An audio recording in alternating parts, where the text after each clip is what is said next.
Chapter 44-34. All right. Xiaohua laughed. Go ahead, fellow Taoist. Everything will come to light one day. Let's wait and see. Just as Taoist which was about to leave, Xiaohua suddenly thought of something and asked Taoist which in a low voice. Taoist which frowned and left after a few answers. Alas, man's ego is always higher than the sky. Xiaohua sighed as he watched Taoist which disappear. If not for this ego, how could there be cultivators among the human race? If not for this ego, how could there be immortals in this world? But it's also because of this ego that there are too many disturbances, too much chaos, and too much suffering in this world. After saying that, Xiaohua fell silent for a moment and took out the Kunlun mirror. As the light beam flashed, Ao Sheng was pulled out from the Shenhua continent. Needless to say, Ao Sheng was even more surprised by the starlight in the sky. However, Xiaohua was not in a good mood and ignored him. After Ao Sheng finished muttering and saw that Xiaohua did not say anything, he immediately lowered his head and asked cautiously, Dragon Master Xiao, why did you call me out? I've already promised you that I'll bring you out to experience and improve your strength. Xiaohua glanced at Ao Sheng who had finally calmed down and said, Actually, the experience is secondary. The most important thing is, my good friend Taoist Yun has some opportunities. This opportunity has something to do with you. Taoist Yun wants to return some of this opportunity to you. Ao Sheng was confused and asked curiously, Dragon Master Xiao, what you're saying? I don't seem to understand. It doesn't matter if you understand now. A rare smile appeared on Xiaohua's face. You all took the risk to come to the Thousand Demons' sacred realm to rescue me. I must repay this kindness. As for what Taoist Yun gave you, you may not know now, and you may not know in the future. But when you do know, just think about what I said today. Yes, Dragon Master Xiao. Ao Sheng nodded and said respectfully, I understand. Dragon Master Xiao's kindness to me, and even to the dragon race, will be engraved in my heart. Xiaohua nodded and activated the Kunlun mirror in his hand. Under the light, Taoist Yun flew out of the space. After hearing Xiaohua's voice transmission, Taoist Yun shook his head and said, Taoist, isn't Ao Sheng going to the Star Moon Palace with us? If he were to enter the Kunlun Immortal realm to cultivate now, he would probably fall into a deep sleep first. Then he would miss out on the opportunity to enter the Star Moon Palace. Yun, Taoist Yun, he said, patted his forehead, I've been too hasty. I've forgotten about the Star Moon Palace. Ao Sheng looked at Xiaohua and did not dare to say anything. Star Moon Palace was a matter of great importance. How could Xiaohua forget about it? Taoist, Taoist Yun, Taoist, Taoist, Taoist B. Taoist, Taoist to Tao, Taoist, Taoist to him to break, Taoist, Taoist, Taoist, Taoist forget, you, Taoist istis, Taoist. Taoist you. I'll always be the old hen who protects her children. Xiaohua said self-deprecatingly, even if I become an immortal, I'm afraid these disciples will still be in my heart, let alone a Mahayana. This is a blessing for us disciples. Ao Sheng finally understood something and said respectfully, this disciple will be like Xiao Longsher and continue this love. Good. Xiaohua laughed and clapped his hands. To be able to hear the word, love, from the mouth of a dragon, I've reaped the rewards of my efforts. If that's the case, we'll talk about this later. Taoist, please go back. Taoist. Taoist Yun suggested again, it will take some time to reach the Star Moon Palace. Why don't I teach Ao Sheng some secret techniques of the dragon race? It can also lay a foundation for his future cultivation. I'll leave this to you, Taoist. Xiaohua said with a smile, actually, Dragon Master, should be yours. Taoist Yun nodded. Taoist, please open a mystic realm in Kunlun Immortal Realm so that Ao Sheng can cultivate in it. Xiaohua understood what Taoist Yun meant. He shook the Kunlun mirror and sent Taoist Yun and Ao Sheng to a void above Shenhua continent, where the two dragons could do whatever they wanted. As Taoist sorcerer had yet to return, Xiaohua simply brought Blackie and Goldie out of the void and talked to them while waiting. Although Goldie had already told Xiaohua about his experience in the past 200 years, it was still too simple. Now that there was no one else around, Goldie's chatterbox was opened again, jumping up and down on Xiaohua's body while talking. Blackie stood obediently on one of Xiaohua's shoulders, occasionally interrupting and correcting him, but most of the time, he just listened. Looking at the two cute little things with their own distinct characteristics, Xiaohua's heart was overflowing with fatherly love. He used his hand to touch the two little things' warm fur. Feeling the attachment of the two little things, he was deeply moved again. Others might not know how powerful Di Ting and the heaven-devouring beast were, but he knew them very well. Even though they were severely injured, they were still not something that a human Mahayana realm cultivator could handle. It was hard to imagine that these two powerful demon beasts looked like this when they were young. However, Xiaohua also understood that although Blackie and Goldie had the bloodlines of Di Ting and the heaven-devouring beast, they still had a long way to go before they could cultivate to the same level as them. The blood crystals Xiaohua obtained from the heaven-devouring beast and Di Ting were the starting point of this path. 4 hours later, Taoist sorcerer finally returned.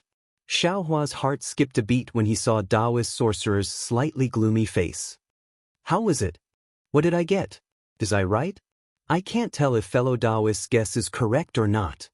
Taoist Wu replied indifferently, there's a restriction in the souls of Taoist Qing Su, Taoist Fan Tian, and the other Taoist cultivators. Although I can break it, I'm afraid of alerting them and messing up fellow Taoist arrangements, so I can't know the true intentions of the primordial chaos ancestor. I can't tell if these subordinates of the Grand Mist ancestor are sincere in helping the Fortune Gate or if they have ulterior motives. It's fine. Xiaohua's heart relaxed and he waved his hand. The truth will come out one day. If the Grand Mist ancestor doesn't have any ulterior motives and is sincere in helping the Fortune Gate, I will repay him generously. If he has ulterior motives, would I be afraid of him? Taoist sorcerer nodded and said, although I didn't find anything in the souls of Venerable Fan Tian and the others, I found the magic treasure that fellow Taoist gave to Changyu in Taoist Master Qing Su's spatial pouch. Oh? Xiaohua raised his eyebrows and a cold smile appeared on his face. This is interesting. Could it be that Taoist Master Qing Su has something to do with Changyu's death? Xiaohua raised his head and looked at the sky, muttering to himself, but this magic treasure alone doesn't prove anything. Perhaps Taoist Master Qing Su picked it up on the road, or perhaps Taoist Master Qing Su met with danger together with Changyu and Prince Lan. Changyu sacrificed his life to protect Prince Lan, and the magic treasure was lost after he self-destructed. Taoist Master Qing Su picked up the magic treasure and didn't return it to Prince Lan. What if there is another magic treasure? Taoist sorcerer raised his hand and there was a ball of green light in his palm. Inside the ball of light, there was a faint soul that looked like a small person sleeping peacefully. Xiaohua was shocked. When he saw that the small person inside was Changyu, he was wild with joy. His mind rolled, and Changyu's soul that was about to disappear immediately fell into it. Xiaohua looked at it and didn't dare to be negligent. He released the netherworld origin power again and carefully sent this soul into the inside of the space. Just like Fairy Jing's soul, it was placed at the root of the netherworld fruit tree. After everything was done, Xiaohua heaved a sigh of relief.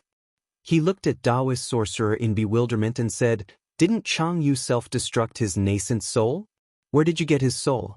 Even if there is a primordial spirit imprint in his magic treasure, that shouldn't be enough to preserve his 3 souls and 6 spirits, right? Ha! Taoist sorcerer laughed and said, speaking of this, you should thank I properly. Tell me in detail, Taoist sorcerer. Xiaohua still didn't understand. Taoist sorcerer explained, do you still remember when you took Changyu as your disciple under Yaotai Mountain? Of course. Xiaohua thought for a moment and still didn't understand. What's so strange about it? What does this have to do with you? That day, you discovered that Changyu's cultivation method was changed by a Confucian cultivator, right? Xiaohua nodded matter-of-factly. At that time, I changed the cultivation method and passed it to him.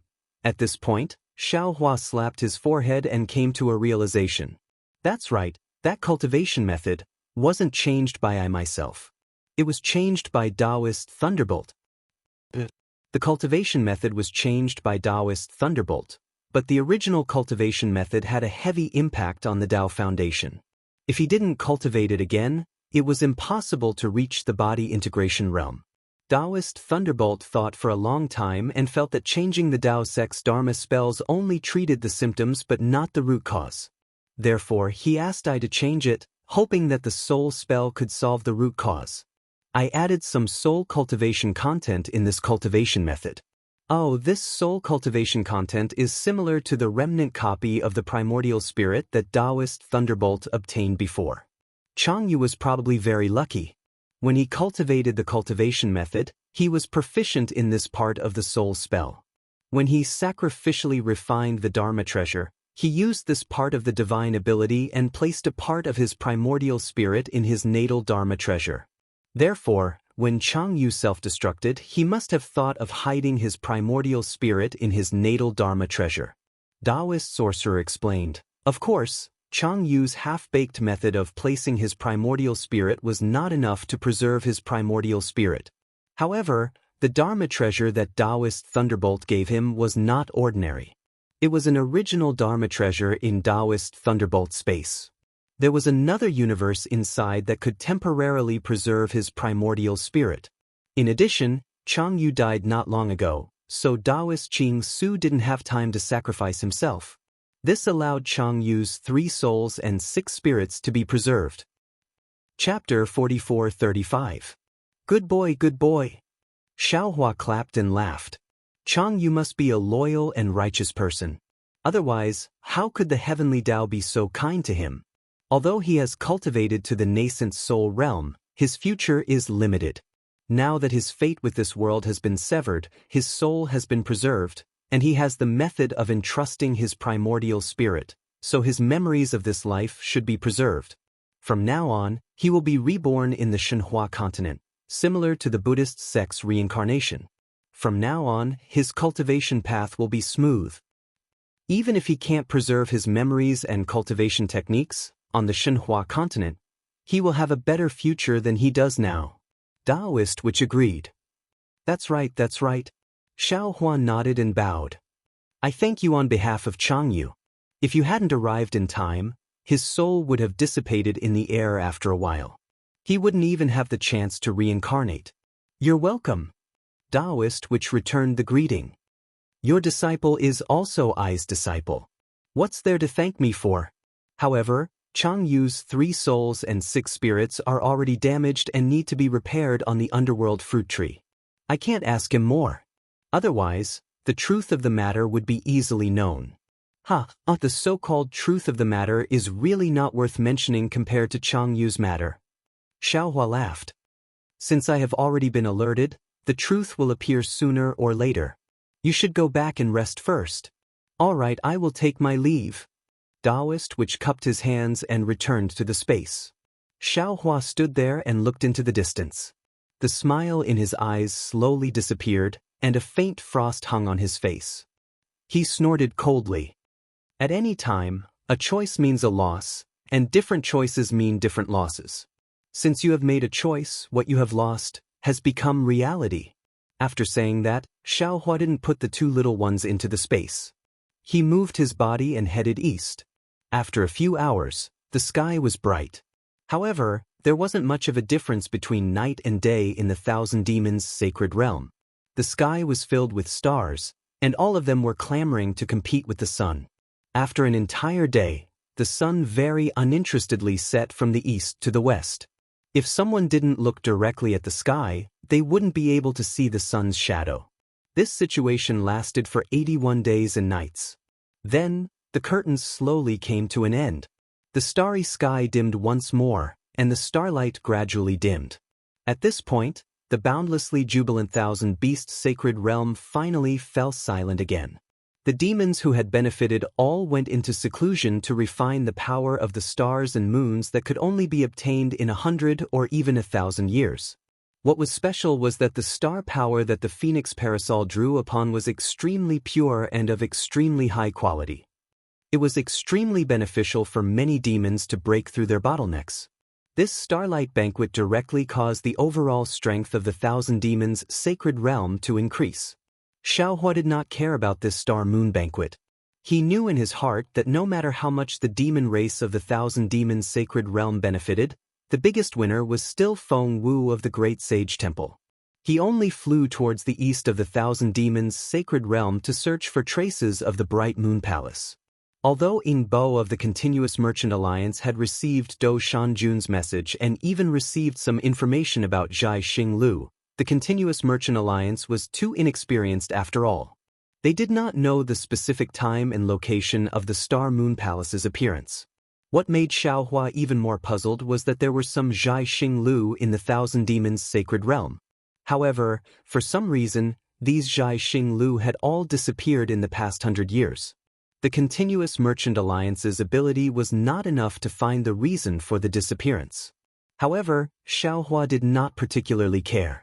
After all, other than the demon race, there were only humans who coveted the opportunities of the Star Moon Palace. As long as he went to the east of the Thousand Demons Sacred Realm and saw a human, wouldn't he just need to ask around and find out? Xiaohua did not believe that with his status as a human Mahayana realm cultivator, he could not even find out this information. Moreover, Xiaohua believed that Zhai Xinglu would have some arrangements in the east of the Thousand Demons Sacred Realm. Dou Shanjun alone could give the jade eyes to Ying Bo in advance. How could he not have predicted his arrival? Unfortunately, Xiaohua still underestimated the vastness of the Thousand Demons Sacred Realm. He had been flying towards the east for dozens of days and saw the demon realms below him one after another. Some were continuous mountains, some were crisscrossing paths, some were deep ravines, and some were filled with lakes. He did not see anything special. He also encountered many demon races.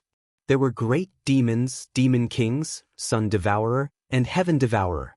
However, these demon races did not know about the Star Moon Palace, nor did they know where Zhai Xinglu was. On this day, they arrived at another place with water. This swamp was slightly different from what Xiaohua had seen previously.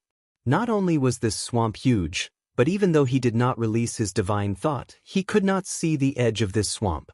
Moreover, there were many rivers on the left side of the swamp. These rivers were like jade ribbons that wrapped around the swamp. Many water races lived in these rivers. Occasionally, there would be some water races that had gained sentience and would fight in groups. Looking at the many rivers, he saw that they all originated from a mountain range thousands of miles away from the swamp.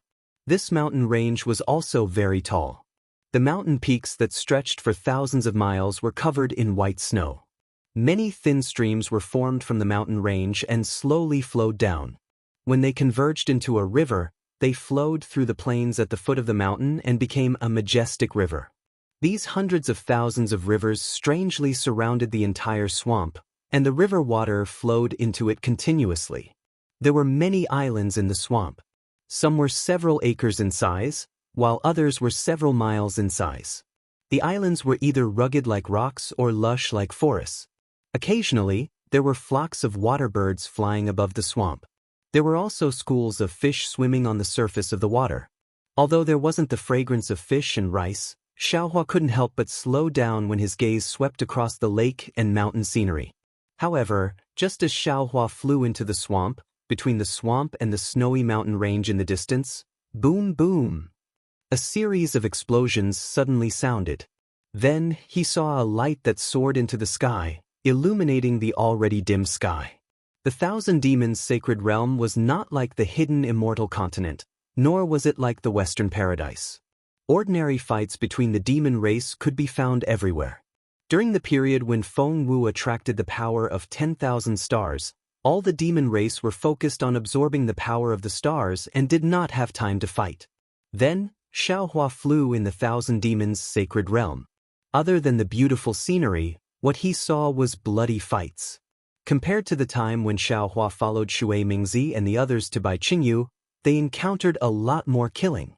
Xiaohua didn't pay any attention to the fights between the demon race unless he saw that a demon race member really wanted to perish together with him. Only then would Xiaohua release his aura to disperse the demon race member. The rest would just fly past him. However, when this light landed in Xiaohua's eyes, it was so familiar. Xiaohua could not help but chuckle. Previously, I was talking to Zhai Xingzi about the 4 joys of a Confucian cultivator's life. Today, I met an old friend in a foreign land. It's really interesting.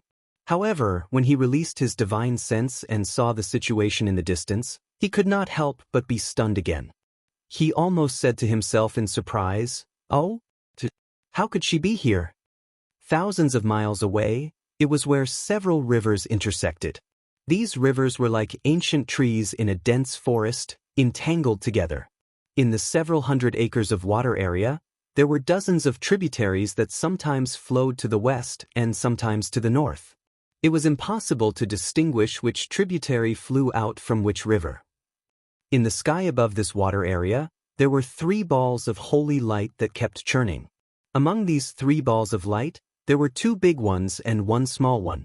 The big one was several hundred zhang in size, and the small one was only several hundred zhang in size.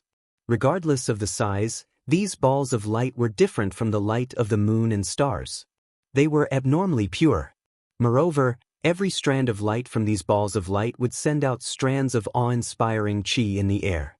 A kind of feeling that made one's heart calm involuntarily arose. Looking inside the balls of light, there were 3 light beasts with dragon heads, qilin bodies, cow hooves, and lion-like tails. Weren't they the ones Xiao Hua met in the Bronze Pillar country in his early years? The male and female light beasts in the balls of light were no different from before. The light beast's cub was 1 size bigger. Below their feet, there were many clouds floating in the air. These clouds changed from time to time. Gold rui, silver rui, dragon balls, and gold ingots appeared as if they were real, appearing and disappearing in the sky. At this time, the 3 light beasts were standing in the air and roaring. Although the pure brilliance made one feel at ease, the brilliance was like a flame rolling in the sky, revealing the anger of the 3 light beasts. Several li in front of the light beasts' heads, there was a hawk owl thousands of zhang in size, flapping its wings and coldly looking at them. Wasn't this the venerable Master 9 Firmaments that Xiao Hua met that day? However, at this time, venerable Master 9 Firmaments had already transformed into a hawk owl. The hawk owl's body was huge, and its feathers were like iron. Waves of demonic qi overflowed from the gaps of its feathers, spreading in all directions. The faint power of the moon and stars also flashed around the hawk owl's body. It was indescribably valiant, and it was definitely not the appearance Xiao Hua saw that day. Below the hawk owl, above the water, there was a catfish thousands of zhang in size. It also emitted a dense demonic qi, twisting its huge demonic body at low altitude. The surface of the catfish's body was not covered with ordinary scales. As its demonic body swayed, waves of ripples flowed on the surface of its body. Occasionally, the demonic qi would disperse, and a layer of glossy and sinister black light would be reflected in the dusk along with the ripples. Moreover, when the catfish flapped its huge tail, there was a faint rumbling sound at low altitude. The water below the catfish's body also had waves of several zhang in size. Although there were only 3 light beasts, the hawk owl and the catfish were not the only ones.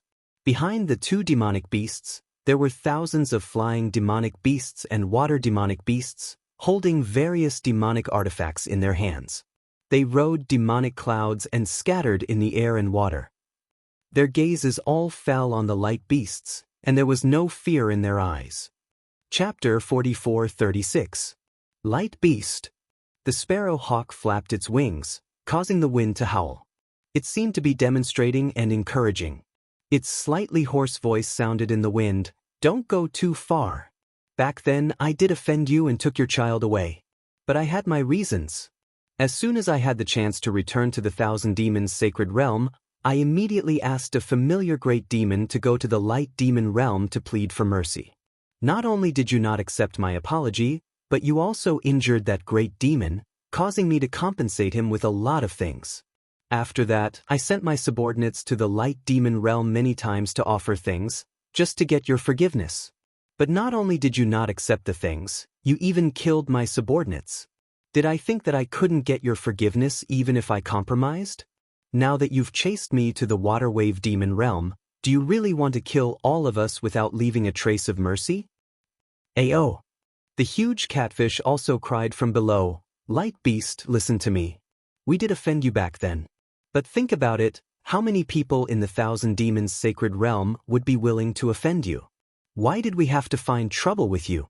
We were forced into a dead end, so we had no choice but to take the risk. Besides, your little brat was captured by us, and we served him carefully. We didn't abuse him, nor did we offer him to the Demon King. Think about it, if he wasn't in our hands, but in the hands of humans or other demon clans, would he still be alive? The light beast roared. Its appearance changed, and it said coldly, "Those who humiliate us light beasts must be killed." The other light beast cried out in the distance, "It's not wrong for you to want to get out of this predicament. But you can think of your own way. Why do you have to use our lives as a bargaining chip? And you knew that we were seriously injured, but you still set up an ambush to lure us into a trap. How can a few things and an apology make up for such sinister intentions?" "Kill!" The light beast roared and stomped its front hooves forward. The cloud of gold and agate immediately emitted a murderous aura. Flames gushed out from the light beast and rushed towards Catfish. At this moment, Hawk Owl anxiously shouted, "Wait!" The light beast smiled coldly. The light sword was flashing under his feet. He said, "Master Jiu Shao, do you have anything else to say? To tell you the truth, even if you can make Tai Shu blossom today, this old man will not let you go." Hawk Owl seemed to be stalling for time. He screamed, "It's just a life and death struggle. What's so great about that? I just want to ask you a question." "Speak." The light beast said coldly. "Light beast, do you know who Ding Buxing of your light beast clan is? It's because you guys are too stubborn and don't know how to be flexible. As long as you set your mind on something, you'll definitely do it." Yen Shao said, "With your personality, who knows how many demons you've offended in the Thousand Demons' sacred realm? Back then, wasn't that why you were injured? Today, it's time for us to die, so we're not afraid of offending you. If you think these words have any value, why don't you start from today and—" "Shut up!" The light beast roared and shouted, "As long as there's light, there's no fear of darkness. As long as there's justice, there's no fear of evil. If we live in darkness, what's the point of talking about light? If this old man tolerates your ugliness, how can this old man be called the light beast?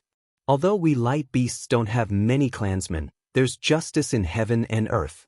My light beast clan won't go extinct. That's because, no matter how dark the world is, light will always exist." After it finished speaking, the light beast let out a loud roar, and its entire body shone brightly. Circles of heart-shaped light emerged from the light beast's body and spread out in all directions.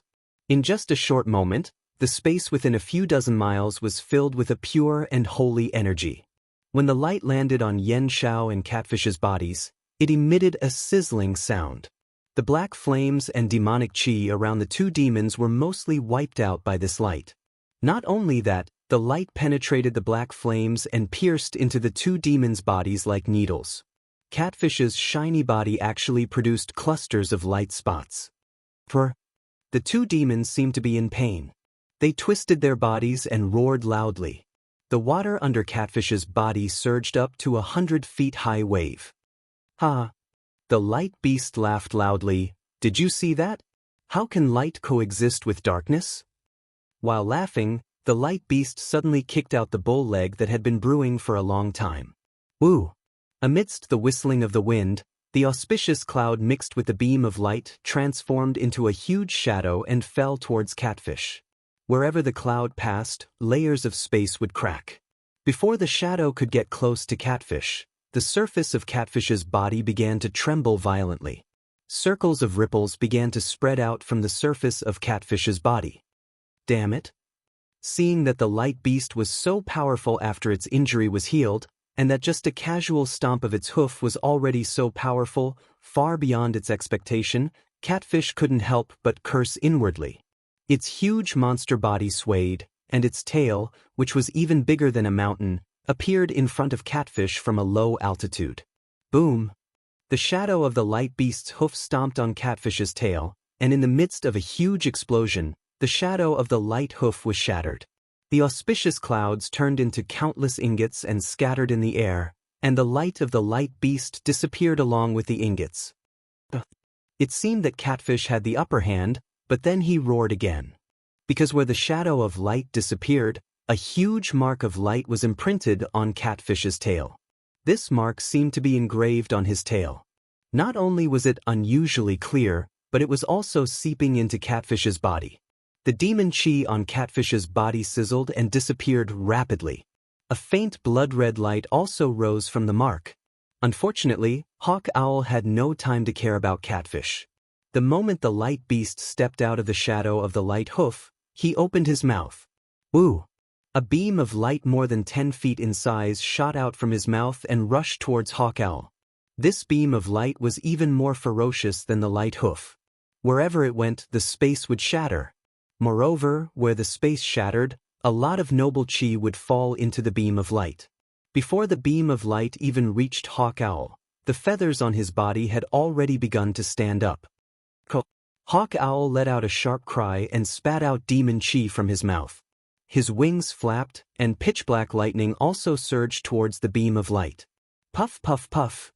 A series of muffled sounds rang out in the air.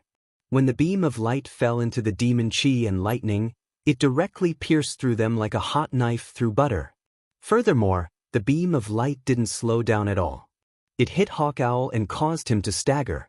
Several of his feathers fluttered in the air, making him look rather miserable. Seeing that the two demon beasts were unable to withstand a mere probing attack, the light beast snorted coldly. Back then, you took advantage of this old man's heavy injuries to scheme and humiliate this old man. Today, this old man will show you the power of this light beast. As it spoke, the light beast's horn began to produce bright and dark runes. These runes began to attract a boundless amount of righteous chi. When the righteous chi descended, many beautiful syllables began to appear in the air. Then, the light beast's body flashed, and like a meteor, it pounced towards the sparrow hawk. Damn it! Hawk Owl cursed under his breath. The demon chi around his body became even denser. Following which, he flapped his wings and countless stars and moon energy fell from the sky. Hawk Owl let out another long cry, and a demon rune several feet in size appeared between his eyebrows. Just as this demon rune appeared, boom! A beam of moonlight and starlight crashed into it. The demon rune also shone brightly and turned into a layer of starlight that fell on Hawk Owl's body. The starlight sank into the demon chi, and the demon chi around Hawk Owl's body suddenly tumbled. Starting from the top of his head, all the demon chi mixed with the moonlight turned into a pitch-black demon armor that protected his body. In the span of a few breaths after the demon armor was formed, the radiant beast's dragon horn, which carried a majestic aura, passed through space and landed in front of the sparrow hawk. Seeing that there was no way for the sparrow hawk to dodge, the sparrow hawk decided to face the attack head-on. Boom, boom, boom. The dragon horns hit the demon armor, and with a loud bang, the demon armor broke inch by inch, turning into fist-sized demon runes. These demon runes were also destroyed by the light beast's light runes. Not only was the demon armor destroyed, but the feathers below were also shot off. While Hawk Owl's body was flipped over, a light imprint that was more than 10 feet in size was engraved on his already exposed pitch-black demon body. Hawk Owl let out another cry, and like Catfish, his body began to tremble like a sieve. Kill! The other light beast saw that it had gained the upper hand and roared. Its body flew behind Catfish and Hawk Owl.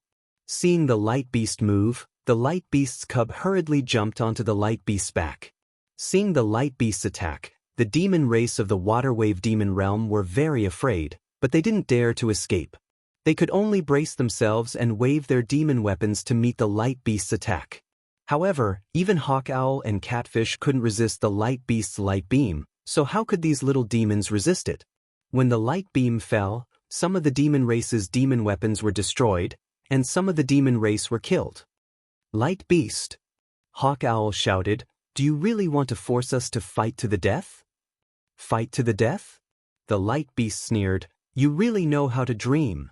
You don't have the strength to fight to the death. You only have the strength of the moon-picking realm. If it wasn't for the fact that I have a grudge against you, I definitely wouldn't be bothered to make a move on you. Buzz buzz. As the light beast's voice fell, Hawk Owl and Catfish's bodies emitted a roaring sound at the same time. Thick demon chi gushed out from all parts of their bodies, and this demon chi was slightly different from before. Not only was the color darker, there were even some faint traces of blood in it, and part of the demon chi could even be turned into liquid. Under the demon chi, the light imprint on the two demons' bodies was washed away. Even the faces of the two demons looked ferocious in this demon chi. Chapter 44-37. Oh, this demonic aura is a little strange. The light beast's eyes narrowed slightly. While he was thinking to himself, his body emitted a dazzling light as he rushed toward Hawk Owl. At this moment, Hawk Owl and Catfish opened their mouths at the same time. 9 pitch-black stone tablets rushed out from their mouths. They were the 9 dragon tablets that had previously suppressed the light beast's infant. The power of these 9 dragon tablets was even stronger than before. As soon as they fell into the air, they immediately let out a huge roar. Boom, boom, boom. Black demonic aura gushed out from the tablets. This demonic aura condensed into 9 ferocious dragon children. Not only did their ferocious aura soar to the sky, but they also shrouded an area of dozens of miles. Kill! Hawk Owl and Catfish roared at the same time. Their demonic bodies shrunk by 30%. Waves of dense demonic aura guided the pillars of light into the 9 dragon tablets. The 9 dragon children's bodies grew bigger and bigger. Their faces were also unusually ferocious. They roared and pounced toward the light beast. The light beast's light that Hawk Owl and Catfish were so afraid of was actually devoured by the 9 dragon children. Ha! Seeing that it was the 9 dragon tablets again, the light beast was not afraid at all. He laughed and said, "You two reckless things. This is the dragon weapon of the Dragon Palace. How can you activate it? That day when I was seriously injured, the 9 dragon tablets could not do anything to me. How can you trap me now?" The moment the light beast finished speaking, it noticed that he was different from the previous time. He did not activate the heart-shaped brilliance. Instead, he controlled the Qilin-like demon body and twisted like a dragon body. The huge scales once again emitted a dark green brilliance. When the black energy of the 9 suns dragon tablet fell, a light pillar shot out from each of the scales. These light pillars charged into the black energy of the 9 suns dragon tablet and instantly pierced thousands of holes into the 9 sons of the dragon clan. Ayo ayo! The 9 dragon children roared in a low voice. However, their bodies became dimmer and dimmer. More than half of their ferocious aura was destroyed. Roar! The light beast let out another loud roar. Its body did not move as it spat out a ray of light toward one of the 9 dragon tablets. This ray of light was not considered dazzling. However, when it landed on the black aura, it had already destroyed the black aura that had been agglomerated. When the ray of light struck the dragon tablet, a loud bang sounded. The black aura on the dragon tablet was completely swept away, revealing a pitch-black dragon tablet.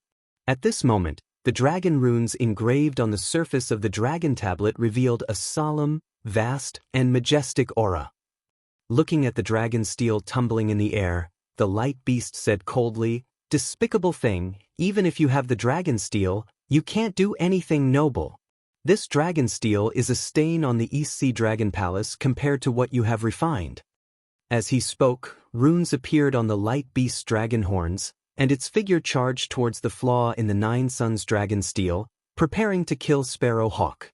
At this moment, an arrogant voice suddenly sounded in the distant sky. "Hee hee, Sparrow Hawk and Catfish have the 9 suns dragon steel. Naturally, they are not your opponent, but what if I take it?" The light beast was stunned. The light around its body immediately converged as it turned its head to look at the source of the voice. However, it saw that in the sky above the 9 suns dragon steel, there were already layers of spatial ripples, and a powerful aura came out from the ripples. At the same time, clusters of black light shadows like small snakes also rushed out in all directions along with this aura. Dragon Clan? Feeling a somewhat familiar aura, the light beast was a little stunned. He whispered and roared at the light beast who was killing the water tribe in the water wave demon realm in the distance. Swoosh swoosh. Without waiting for the light beast's loud roar to land, The sky seemed to be boiling. Like a flood, black dragon patterns emerged from the light shadow and surged towards the 9 suns dragon steels in the sky that had already dimmed with black energy. Boom, boom, boom. The dragon runes almost ignored the spatial distance and fell on the 9 suns dragon steel. The 9 suns dragon steel let out a different roar from before. The previous sound was purely the roar of the dragon weapon, but this roar was like a dragon's roar. Along with this dragon's roar, another dragon's roar that shook the wilderness came from the space. The light shadows in the sky shattered, and a pitch-black dragon flew out with bared fangs and brandished claws. As soon as this black dragon appeared, its dragon claws grabbed at the light beast.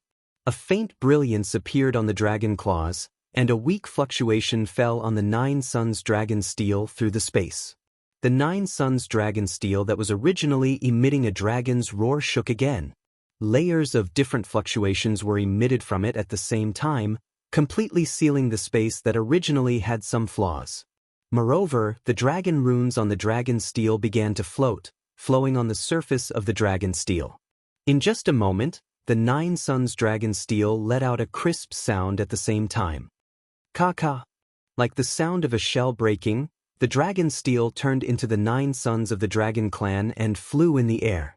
The 9 suns formed by the dragon steel looked no different from ordinary dragon clan. Not only were their faces ferocious, but their auras were also imposing. Even the dragon aura on their bodies was exactly the same. Woo! Seeing the dragon steel turn into suns, demon monarch Kwang Chong let out a sinister laugh. He opened his mouth, and several dragon breaths fell. The 9 suns became even more ferocious after receiving the dragon breaths. They roared and pounced at the light beast. Greetings to demon monarch Kwang Chong. Seeing the dragon clan appear and activate the 9 suns dragon steel, Hawk Owl and Catfish both let out a sigh of relief. They hurriedly retreated far away from the light beast and shouted, "Fortunately, I didn't fail my mission and lured the light beast here, ha!" The dragon clan laughed loudly. The dragon aura around him mixed with black flames seemed to be able to tear the sky apart.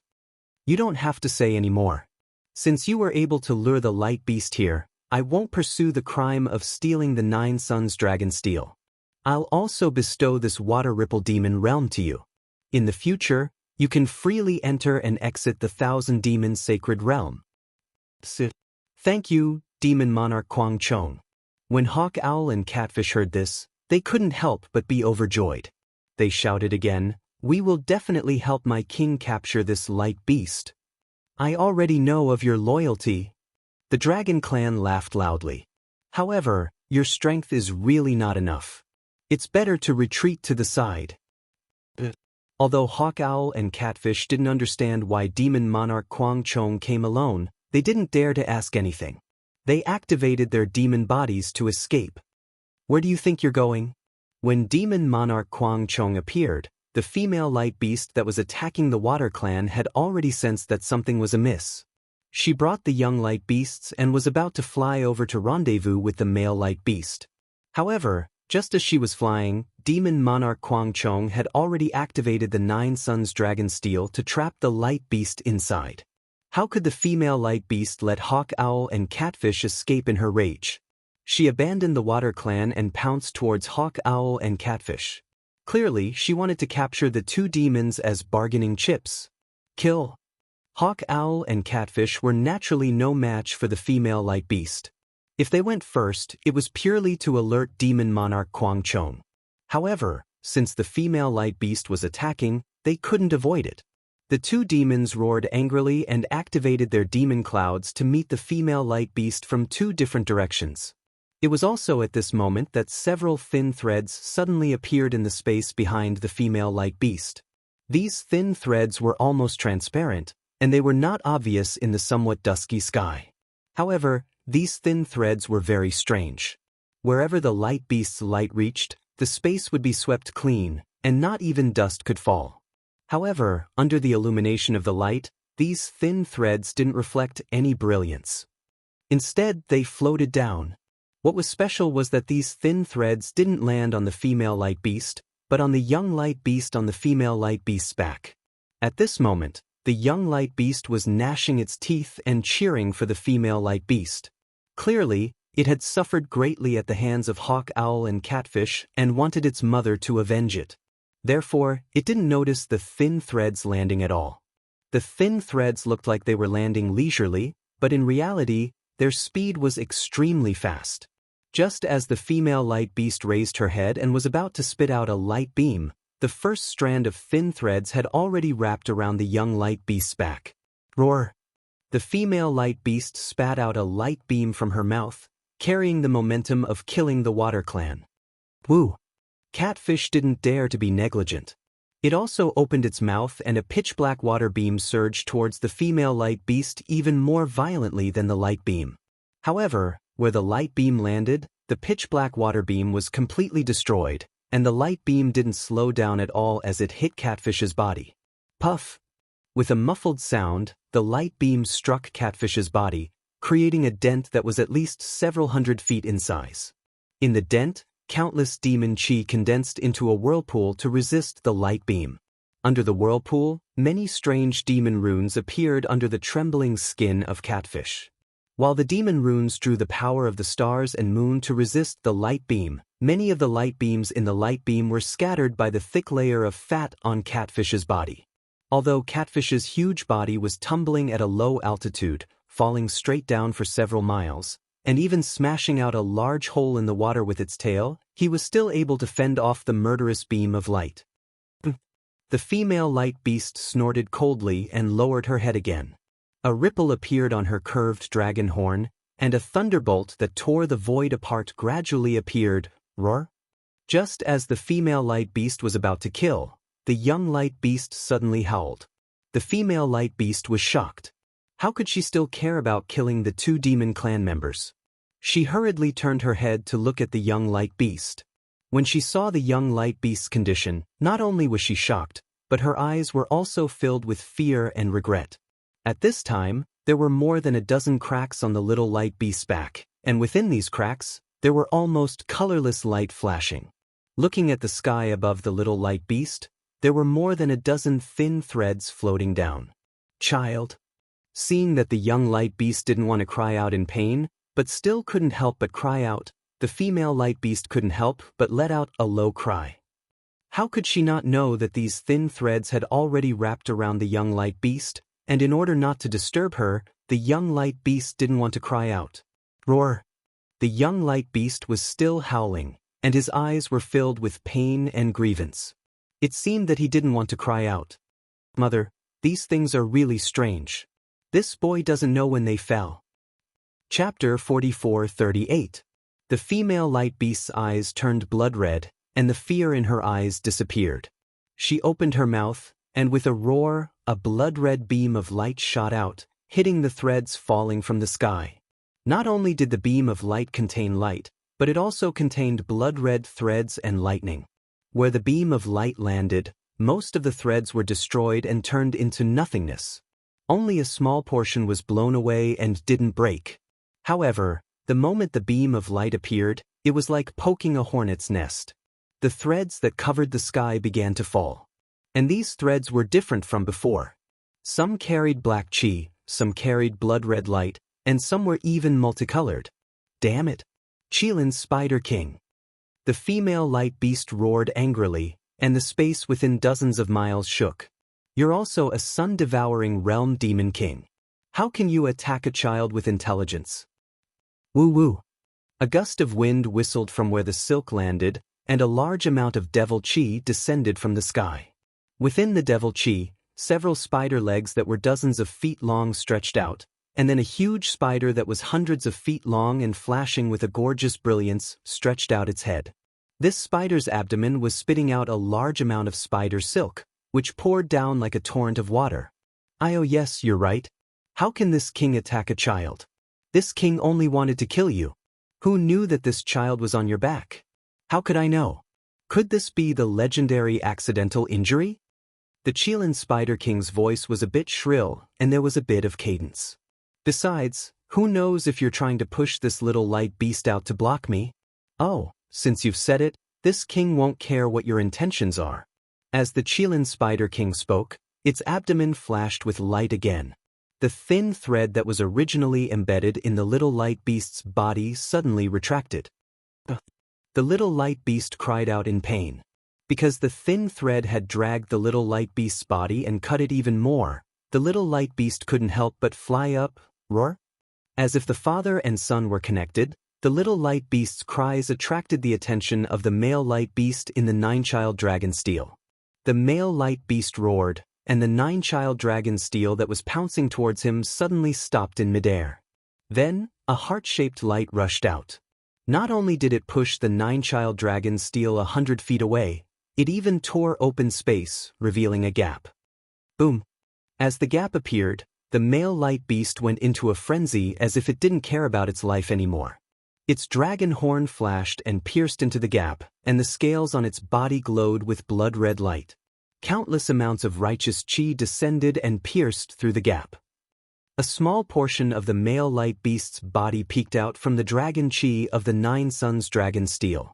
Unfortunately, before the male light beast could escape from the Nine Suns dragon steel, demon monarch Kanchong raised her head and let out a dragon roar.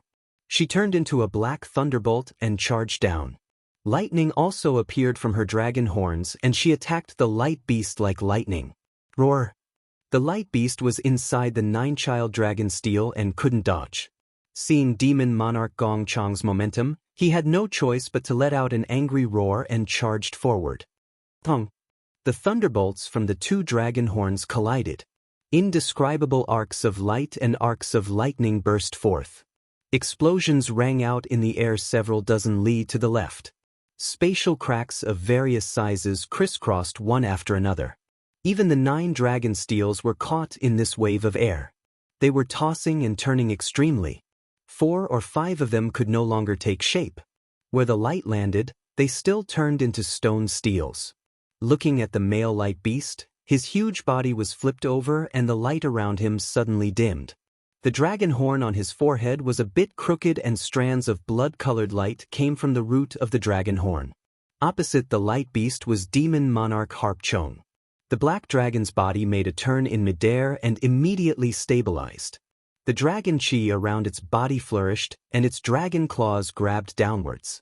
The 9 Suns dragon steel once again let out a rumbling sound, enveloping the light beast.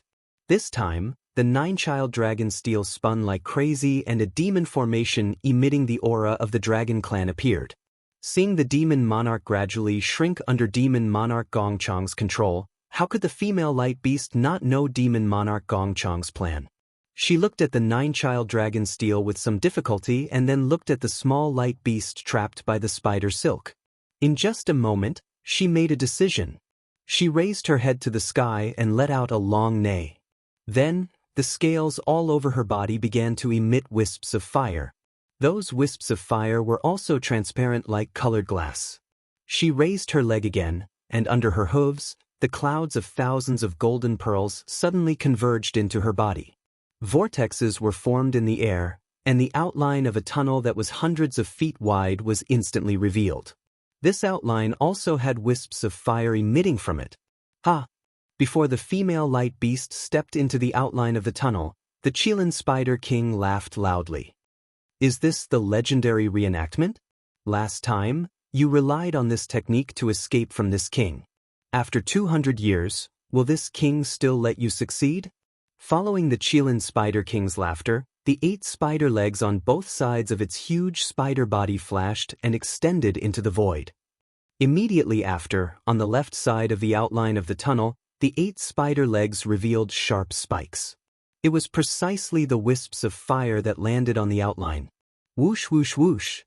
A series of sounds rang out. The spikes that pierced the wisps of fire wildly surged with demonic aura. When the demonic aura crashed into the wisps of fire, there was a loud explosion. The entire outline of the space gradually collapsed and the collapse of the space spread into the tunnel. "Io, not good. This king actually fell into your trap." The Qilin Spider King, who was originally confident of victory, suddenly let out a low roar and flew up into the sky. Unfortunately, before he could fly up, the space below him suddenly tore apart. The explosion of light and demonic aura collided through the void and crashed into the Qilin Spider King. The impact of this explosion was extremely strong.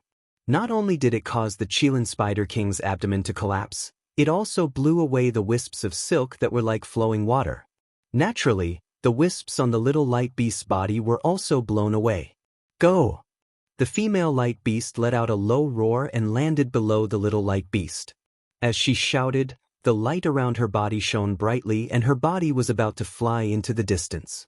Unfortunately, she had only flown a few hundred feet when a brightly colored spike strangely appeared in the void in front of her head and pierced between her eyebrows. The spike was surrounded by demonic aura and even had a trace of netherworld aura. Damn it! The female light beast was clearly caught off guard.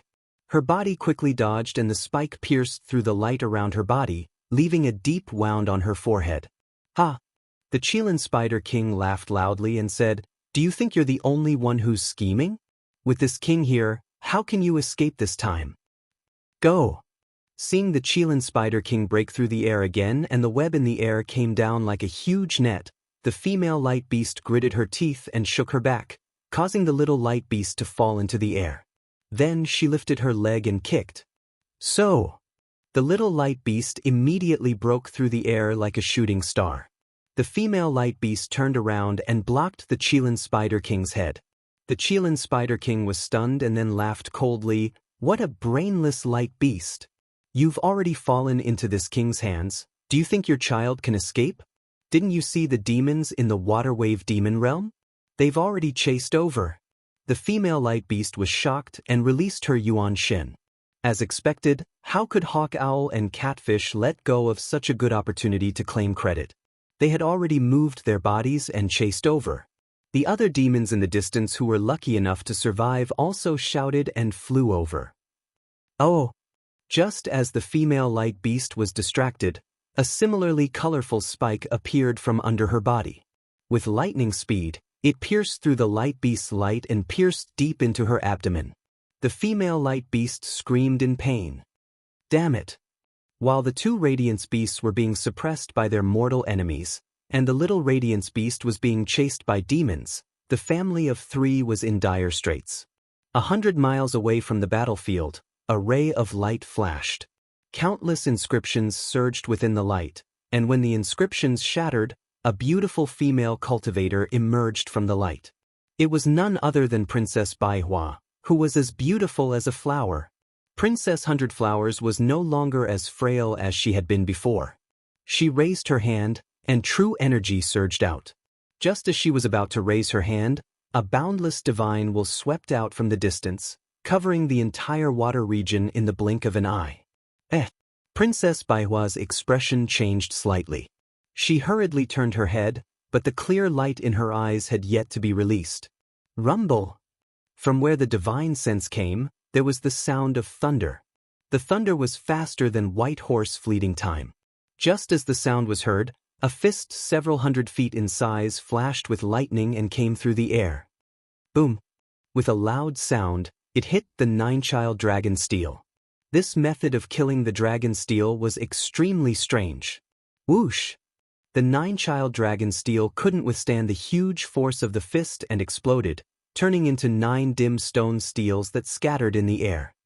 Ah?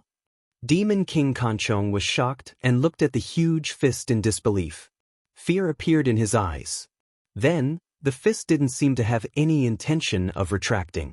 It swayed and smashed towards Demon King Kanchong. Demon King Kanchong's body swayed and he shouted, Who is this senior? This lowly one is the descendant of the demon race's second sacred mystic armor Pentaceratops. Unfortunately, before he could finish speaking, the fist had already landed. Amidst the strong wind, Demon Monarch Harppet's demon body was imprisoned. Demon Monarch Harppet's figure swayed rapidly as the dragon chi around him surged like a spring. He wanted to use some means to resist. However, before he could do anything, the fist's wind was extremely fierce. The fist's momentum could tear the void apart. Even though he tried his best to block the fist with his dragon tail, his body was still smashed down by the fist. Not only were the scales on Demon Monarch Kanchong's body cracked, Even her draconic chi was nearly scattered. Her figure smashed a deep hole in the water on the ground. Chapter 44-39. Hee hee, how interesting.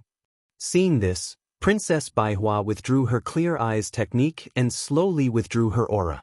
She then stared thoughtfully at where the fist came from. Damn it. Seeing Demon Monarch Kanchong being knocked down by a fist, how could the Qilin Spider King not know how powerful this newcomer was? He didn't even dare to release his origin sense. Demonic chi surged out of his body and the surrounding sky lit up again. He wanted to use his innate ability to escape. Gotcha! Without waiting for the light to form, several thick bolts of lightning appeared out of thin air and shattered it. Then, the lightning roared like a righteous spear and struck the Qilin Spider King's back. The Qilin Spider King screamed. Its hard carapace was shattered and waves of demonic chi surged out. Oh! The male and female light beasts stepped out of the trap and looked at each other in dismay. The two beasts let out a cry and flew towards the little light beast without caring about the battle situation. Shua! Above the heads of the two beasts, a flat lightning flashed and a tall and thin human figure walked out of the lightning. Wasn't that Xiaohua? The male light beast saw Xiaohua's appearance and immediately remembered. However, he opened his mouth and called out, Xiao, Xiao, but even after calling out a few times, he still couldn't call out the name of the human he met more than 200 years ago.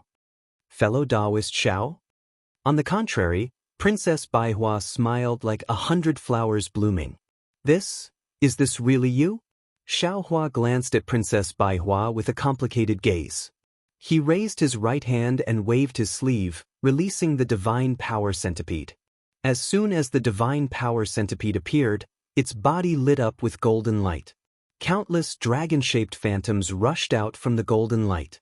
Go, rescue that light beast cub. Xiaohua raised his hand and pointed into the distance. Those two demon beasts were your old enemies. I'll leave them to you. Yes, master. The Divine Power Centipede responded in a low voice. Multicolored clouds appeared under its feet and it flew into the distance. The male and female light beasts glanced at each other. The female light beast endured her injuries and chased after them. Senior. The Qilin Spider King's body tumbled a few times in the air before he finally stabilized himself. All the ferocity from before had disappeared. He transformed into his human form and respectfully said, This lowly one is the descendant of the nether demonic dragon spider great saint. This lowly one did not know that the light beast was acquainted with Senior. At this moment, Demon Monarch Kanchong also flew out of the swamp. He didn't dare to say anything more and also flew before Xiaohua. He transformed into human form and said with a bow, This little one didn't know that the light beast was old friends with Senior. I have offended Senior before. Please spare my life. Xiaohua had never concealed his strength. His sudden appearance had already displayed the strength of the supreme cultivator of the three continents. Even though Demon Monarch Kanchong and Demon Monarch Qilin Spider could deal with the light beasts with ease, they were merely demon monarchs of Tunri. They were much weaker than Bai Qingyu's Jade Wave. How could they possibly have the intention to resist Xiaohua? Moreover, they also knew that Xiaohua could take their lives with one strike. Since Xiaohua didn't take their lives, he probably wouldn't take their lives again. Xiaohua looked at the two demon monarchs and coldly snorted. He didn't pay attention to them. Instead, he turned to look at Princess Baihua and said with a meaningful smile, XNE, I really didn't expect that I would meet you again in the Thousand Demons' sacred realm before I went to the Jianghu kingdom to taste the daughter tea. Our fate is really not shallow. Princess Baihua pursed her lips and said with a smile, Isn't that so? In these 200 years, this concubine has been waiting in the Jianghu kingdom without seeing you. I just came to the Thousand Demons' sacred realm to look at the scenery after a long period of silence and met you. Didn't this concubine say earlier? My Jianghu kingdom not only has the daughter tea, but also many magic tools. When will you return with this concubine? It can't be. Xiaohua also said with a smile. In these 200 years, if Princess's longing had turned into water, how could you have such cultivation? Back then, when you participated in the auction, you needed this Xiao's protection. Now, you're actually teaching a demon monarch a lesson? If this Xiao didn't see it with his own eyes, how could this Xiao dare to believe it? What's there to not dare to believe? Back then, a little Taoist cultivator was only barely able to escape because of the light beast's protection. Now, didn't you injure a demon monarch with a single punch? If this concubine didn't see it with her own eyes, how could this concubine dare to believe it? Princess Baihua's sarcastic retort left Xiao Hua speechless. Fortunately, the light beast's memory recovered just in time. He exclaimed, "That's right. You're called Xiao Hua. 200 years ago, it was you and this old man who saved Lin." At this point, he couldn't continue. After all, Xiao Hua's strength had increased too quickly. In 200 years, the light beast couldn't imagine that Xiao Hua could become a human Mahayana realm cultivator. That's right. It's this Xiao. Xiao Hua helplessly rubbed his nose and said with a bitter smile, "If not for fellow immortals' guidance that day, I'm afraid this Xiao wouldn't have been able to reach today's cultivation. Today, this Xiao is here to repay the favor of that day." "I don't dare. I don't dare." The light beast was shocked and said anxiously, "That day, it was Senior who saved this junior's youngest son first. The so-called training was just this junior returning Senior's favor." Xiao Hua's words were correct. If the light beast hadn't pointed out the training ground of the light beast clan, Xiao Hua wouldn't have been able to conceive a baby in the void, and he wouldn't have had such fortuitous encounters in the future. However, the light beast's words were also not wrong. Hawk Owl and Catfish had set up a trap, using the light beast's cub as bait. They wanted to capture the heavily injured light beast, and Xiao Hua's righteous actions had also helped the light beast greatly. The light beast had lured Xiao Hua into the void and only pointed out the training ground, but didn't provide any more help. It could be said that it had repaid Xiao Hua's help. Xiao Hua and the light beast didn't owe each other anything. Xiao Hua naturally understood that the so-called karma was entangled. Although a cause was a cause could also be an effect could be an effect, but an effect could also be a cause. Cause, effect. Perhaps only the hand of karma could understand it clearly. His cultivation was still shallow, so there was no need to explain it clearly.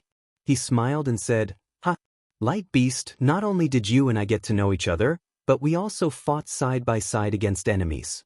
This Xiao was just passing by today and happened to meet you. I just casually helped. There's no need to say these polite words." Yes. Although the light beast was honest, he also understood that Xiao Hua not only hated evil, but also had a magnanimous heart. This was the human he was willing to get close to. Moreover, the light beast knew that Xiao Hua, who was now a Mahayana stage human, didn't feel any pressure when facing demon monarch Kanchong and the Qilin Spider King. The other party was just making a move. If the light beast was too polite, it might really offend Xiao Hua. He responded, then looked somewhat worriedly in the direction of the little light beast. Although Hawk Owl and Catfish weren't strong, the mother light beast and the little light beast were still heavily injured.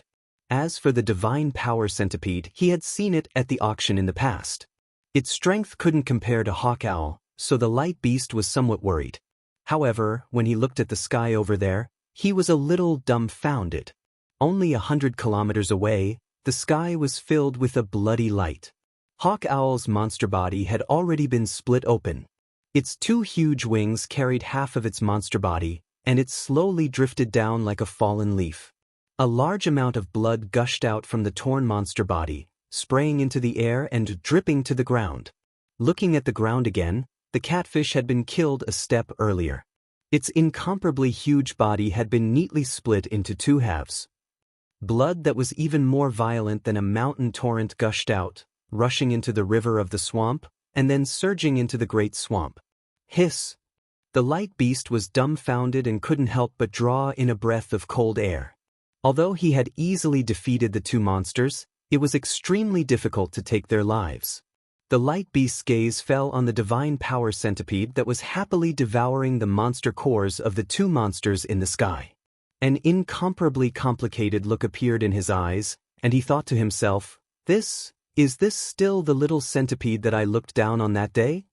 That day, not only did the light beast look down on the divine power centipede, even Xiao Hua, if not for the fact that he had helped at a critical moment, he definitely wouldn't have taken half a glance at him. The light beast retracted his astonished gaze and looked at the mother light beast and the little light beast. At this moment, the two light beasts were slowly flying back, but their bodies were riddled with injuries. Especially the little light beast, its back and abdomen were covered with wounds caused by the Chilean Spider King's spider silk. These wounds flickered with a black aura, which was precisely the opposite of the light beast's brilliance. Not only did the wounds not show any signs of healing, but they were even expanding. Large drops of pus dripped down the little light beast's monster body. Although the mother light beast kept licking with its tongue, and a large amount of light fell from time to time, the little light beast still frowned, as if its heart was in pain. The male light beast's eyes were more concerned than affectionate, and its body didn't move at all. If Xiaohua hadn't appeared today, they probably wouldn't have been able to keep their lives. Although the injuries of the little light beast made its heart ache, it was still better to be alive than dead. Seeing that they were flying closer, the mother light beast didn't dare to be negligent. It flew in front of Xiaohua with the little light beast and spoke in human language. "Junior thanks Senior for saving our lives." Roar roar. The little light beast sensibly raised its neck and roared in a low voice to express its gratitude. Xiaohua smiled slightly, raised his hand, and bent his 5 fingers slightly. The black aura in the little light beast's wounds was easily grasped by Xiaohua, and even some of the fine strands that had almost penetrated into the bone marrow were extracted by Xiaohua. Roar roar. The little light beast was overjoyed. As it roared happily, its whole body shone brightly, and the wounds on its body healed at a speed visible to the naked eye. "Thank you, Senior." The male light beast's heavy heart finally relaxed, and it hurriedly expressed its thanks respectfully. Woo! At this moment, a hurricane rolled up from afar, and the divine power centipede flew over proudly. The dragon aura around its body overflowed, and it actually condensed into a similar dragon shape. Chapter 4440. Seeing the dragon aura approaching, not to mention the 3 light beasts, even demon monarch Kanchong's dragon body shrank back, its dragon horns glowing with vigilance. Just as all the monsters were shocked by the dragon aura, Princess Baihua's surprised voice sounded not far away. "Dragon sacrifice?" Princess Baihua's words struck Xiaohua like a bolt of lightning. Xiaohua's body stiffened in midair. He understood very well that the divine power centipede had not only swallowed a lot of Mo, but also some dragon corpses and strange insect corpses. In particular, the divine power centipede had swallowed a dragon sacrifice. Therefore, the divine power centipede's dragon aura was very strong, and its body also had dragon breath. In Xiaohua's view, this dragon aura was not so much the dragon aura of the dragon race, but the dragon aura of the dragon sacrifice after it evolved. Of course, only the dragon race could recognize this dragon aura. Ordinary cultivators could not detect anything abnormal. Even ordinary dragons could not know what the dragon aura of the dragon sacrifice was. However, Xiaohua never expected that the princess of the chameleon country, whom he had only met twice in the bronze pillar country, would be able to recognize it. After a while, Xiaohua turned his head with some difficulty and looked at Princess Baihua. He narrowed his eyes and said, "Xi, this Xiao is somewhat ignorant. In this Xiao's view, 200 years is enough for a princess to become a country's ruler. However, 200 years is definitely not enough for a scholar to become a knowledgeable expert with unfathomable cultivation." Hee. Princess Baihua, who had already become the ruler of the chameleon country, covered her mouth and laughed. She was still as cute as she was 200 years ago. She beamed with joy and said, "Xiaohua, 200 years is not enough for an ordinary person to become an unfathomable expert, but an instant is enough for a person to completely change." Seeing that Princess Baihua did not reveal the truth, Xiaohua could only withdraw his gaze. He waved his hand, and the divine power centipede's body shrank to less than 3 inches and landed in his palm. At this time, the divine power centipede's body emitted a golden light, and that light looked no different from a small dragon. "Little Gold, you're quite greedy," Xiaohua said with a smile, but his tone was not reproachful. The Herculean centipede hurriedly replied, Please forgive me, master. That big bird bullied this little one too much. It almost took this little one's life back then. Hee, it's fine. Xiaohua said, this old man just feels that you've eaten a lot. Now that you've become stronger, there's nothing else interesting. Thank you for your praise, master. The Herculean centipede was overjoyed. It shook its head and wagged its tail. Xiaohua put away the Herculean centipede and looked at the 9 children dragon steel in the distance. He raised his hand and made a grabbing motion. A several hundred feet large light shadow rushed out and landed on the 9 children dragon steel. With a series of crackling sounds, the 9 children dragon steel seemed to have been crushed. The dragon runes on the steel cracked and some dragon blood seeped out. The dragon blood floated on the surface of the dragon tablet and actually gathered into the shape of a dragon, trying its best to resist the light shadow in the space. However, it only lasted for a few breaths. Pa. A series of explosive sounds rang out, and the dragon blood turned into green smoke and disappeared. Looking at the nearby demon monarch Kanchong, his dragon body slightly trembled. Clearly, this 9 children dragon steel was previously refined by him. Although demon monarch Kanchong's blood essence was damaged, extreme fear appeared in his eyes. Not only was it because Xiaohua's strength was too strong, but it was also because Xiaohua's method of breaking the 9 children dragon steel's restriction was completely the method of the dragon race. This method, demon monarch Kanchong only looked familiar, but he had no way of knowing how to use it. After breaking the restriction on the 9 children dragon steel, Xiaohua raised his hand and made a grabbing motion. The 9 children dragon steel turned into the size of a palm and fell into his hand. Seeing Xiaohua open his mouth to swallow the 9 children dragon steel, demon monarch Kanchong couldn't help but say in a low voice, "Say, Senior, this 9 children dragon steel was bestowed by my clan's dragon sage. If you take it away like this junior won't be able to explain it to the dragon sage." Xiaohua coldly snorted and said, "This Xiao is the dragon race's dragon master. Not to mention the dragon weapon in your hand, even if this Xiao wants to take the dragon throne of the 4 seas dragon kings, this Xiao can easily take it. Who dares to say half a word? If you don't believe me, feel free to tell this matter to the black-armored Pentaceratops. Just say that this Xiao took it away and have him ask for it from this Xiao." Dragon master? Demon monarch Kanchong was shocked. Although he didn't quite understand what Xiaohua was saying, it sounded really powerful. He didn't dare to say half a word more. After putting away the 9 children dragon steel, Xiaohua pinched his chin and looked at the 2 demon monarchs, not speaking for a long time. Sensing Xiaohua's gaze sweeping over their bodies, the 2 demon monarchs felt uneasy as if they were sitting on pins and needles. After a while, Xiaohua opened his mouth and said, "Light beast, how do you think these 2 demon monarchs should be dealt with?" The male light beast said, "Reporting to Senior, this junior killed a descendant of a Qilin Spider King in his early years. Therefore, the Qilin Spider King has always wanted to avenge his descendant. The last time this junior saw Senior, I was injured by him. Today, this junior was once again injured by him. This can be considered even. If he no longer pursues this matter, this junior also doesn't want to make things difficult for Senior." Of course. Without waiting for Xiaohua to speak, that Qilin Spider King hurriedly shouted, "This junior will now swear to Senior that he will no longer dare to find trouble with the light beast in the future." Xiaohua's expression didn't change, and he didn't comment. He looked at Demon Monarch Kanchong again and asked, "What about him?" Demon Monarch Kanchong. The light beast was somewhat hesitant. He looked at the female light beast and the young light beast and said, "This junior isn't familiar with Demon Monarch Kanchong. I'm afraid that because of Demon Monarch Kanchong and Demon Monarch Kanchong, Demon Monarch Kanchong had the intention to kill this junior. Since Demon Monarch Kanchong and Demon Monarch Kanchong have already been executed, this junior doesn't intend to pursue this matter. After all, in this 1,000 demons sacred realm, there are truly too many demon clans coveting this junior's bloodline. This junior can't eliminate them all." "Are these your heartfelt words?"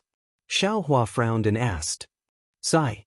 The light beast sighed and nodded, saying, "These are indeed my heartfelt words.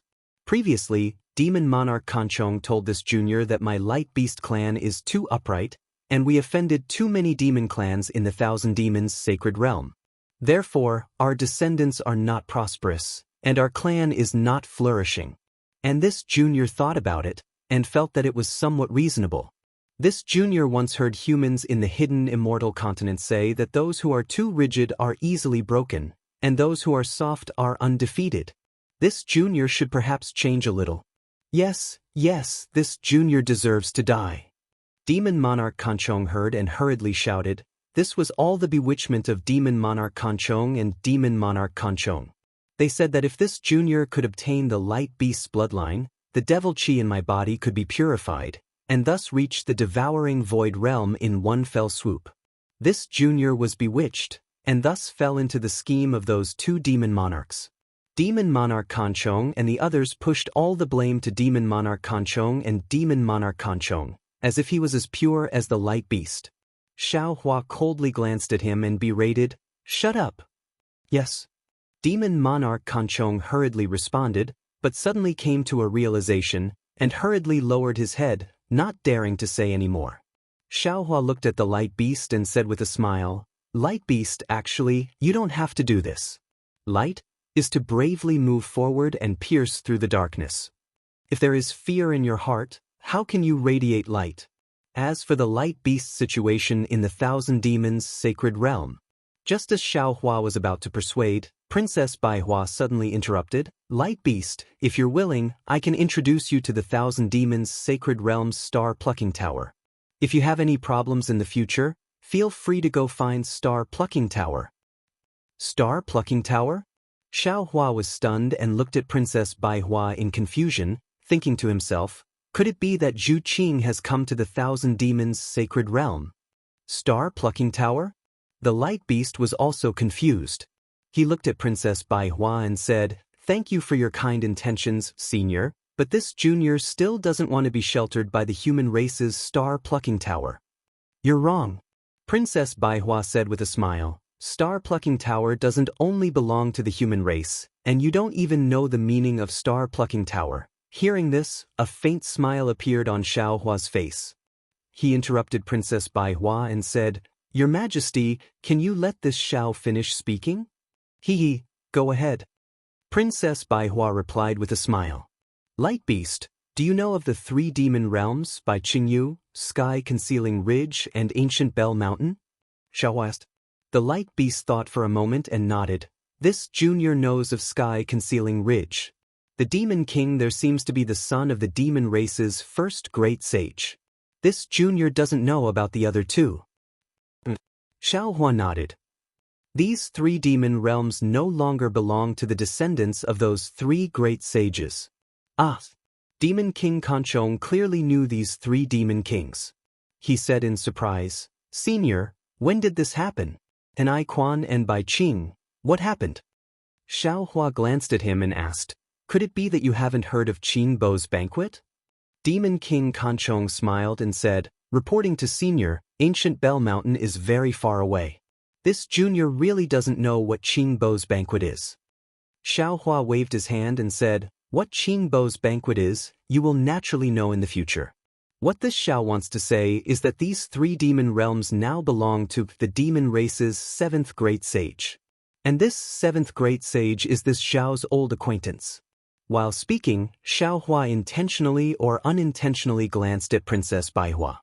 Sure enough, when Xiao Hua mentioned Qing Bo's banquet, Princess Bai Hua didn't look surprised at all. Only when Xiao Hua mentioned the seventh great sage did her brows slightly raise, and a strange light appeared in her eyes. Of course, when she noticed Xiao Hua's gaze, a smile appeared in her eyes again. "Ah? Senior actually knows the seventh great sage of my Thousand Demons sacred realm?" The Light Beast was extremely surprised, as if he suddenly understood something. Xiao Hua nodded and replied, "That's right. The seventh great sage of your demon race is a heaven-defying lightning phoenix. This Xiao is very familiar with him, and this Xiao also knows that Phoenix Sage likes upright and magnanimous demons. He doesn't have any children in the Thousand Demons sacred realm. Currently, Ancient Bell Mountain, by Jianghu, and sky-concealing ridge don't have any more demons except by Jianghu. If you want, you can go there. Chapter 44-41. Actually, Princess Baihua said, Light Beast, although your light demon realm is mysterious and ordinary demons can't enter, your light beast clan is too rare. If you can obtain the protection of the Great Sage Temple's 7th Great Sage, who would dare to target your bloodline in the future? The light beast seemed to be moved, but he was still hesitant and looked at the female light beast. The female light beast said, Junior thanks Senior for your kindness, but this is a serious matter. Can you let Junior think about it? Of course. Xiaohua smiled and took out a beast skin. On it was the symbol of a phoenix spreading its wings. He handed it to the light beast and said, This is the Phoenix Sage's token. Take it. Whether you are willing or not, there is no harm in paying a visit to the Phoenix Sage. It will be useful to your light beast clan in the future. Thank you, Senior. The light beast opened his mouth and swallowed the beast skin. He bowed and said. Then, Xiaohua looked at Demon Monarch Kanchong and Qilin Spider King and asked indifferently, Did you see it? Yes, this Junior already knows. Demon Monarch Kanchong and the Qilin Spider Monarch were very adaptable. They hastily replied, The Radiance Beast has already obtained the protection of the 7th Great Sage. Whoever dares to touch the Radiance Beast will be opposing the 7th Great Sage. Since it is useful, this Xiao won't take your lives for now. Xiaohua nodded. Demon Monarch Kanchong and Qilin Spider King were overjoyed and kowtowed. This Junior thanks Senior. However, Xiaohua changed the topic. You can be spared from death, but your crimes cannot be forgiven. This Xiao will give you a task. You can go to the hidden Immortal continent. Senior, please speak. Demon Monarch Kanchong and Qilin Spider King were puzzled and asked respectfully. When Xiaohua told them about the sutra seeking extreme bliss, the two demon monarchs looked at each other. However, they didn't dare to disagree. After bowing, they urged their rolling demon clouds to head to the hidden Immortal continent to kill Chun Zong and his disciple. After the two demon monarchs left, the light beast didn't want to stay any longer. After bowing, he urged his cloud to go into the distance. Only Xiaohua and Princess Baihua were left standing in the vast swamp under the nebula. The wind carried water vapor, which gradually filled the air in the night. The moonlight shone on the water vapor. It was truly a scene of ascension to immortality. Princess Baihua looked around and sighed. Someone once said that as long as I was around, he would be willing to stand by the river for 100 days. Nor did they get tired of it. But now, you don't even want to speak after just standing there for a moment. Yes, at that time, he was a wonderful person, and the princess was also a princess. But now, the person had become mysterious, and the princess had become the monarch. Things have changed with the passage of time. That's how it is. Xiaohua naturally recalled his conversation with Princess Baihua back in the Copper Pillar State and sighed as he replied. Not only have things changed with the passage of time, but things have also changed.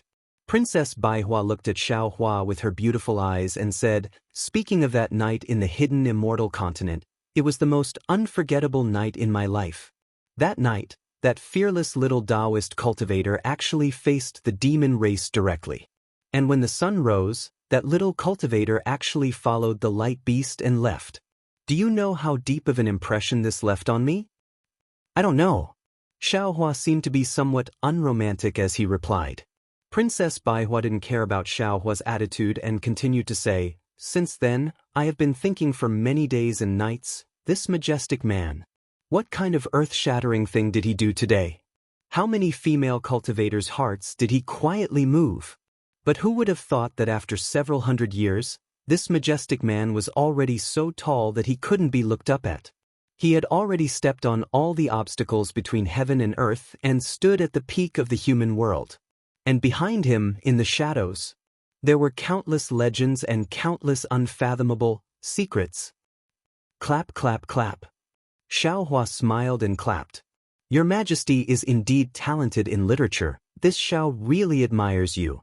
Hearing Your Majesty's words, this Xiao suddenly felt that he was a lot taller. However, listening to Your Majesty's meaning, the taller this Xiao is, the more shadows there are behind him? Could it be that in this world, there is a tall person with a small shadow? 200 years is enough for a Taoist cultivator to cultivate from foundation establishment to heart stirring. It is also enough for a Confucian cultivator to become a scholar, and it is also possible for a demon to grow from hair loss to wisdom. But it is absolutely impossible for a Taoist cultivator to go from nascent soul to great ascension. Princess Baihua said seriously, Taoist Master Shao, could it be that this is not the secret behind you? Your Majesty. Shao Hua laughed and said, 3 continents, 3 rivers and 4 seas, how big is that? How many capable people were there? Your Majesty has never seen it before, but that doesn't mean it is impossible. Isn't this Shao a very good example? Besides, my Taoist techniques are incomparably profound. Those mysterious cultivation methods have already been annihilated in the river of time along with the destruction of the Immortals and Buddhas. No one can guarantee that this Shao won't obtain this ancient Taoist technique. Impossible! Princess Baihua replied resolutely and decisively, not to mention the ancient times, even the immemorial times, or even the prehistoric times, it is impossible for such a technique to exist. Shao Hua said with a smile, could it be that your Majesty has been to the prehistoric times? This concubine naturally has not been there. Princess Baihua said with a smile, however, this does not mean that this concubine does not know.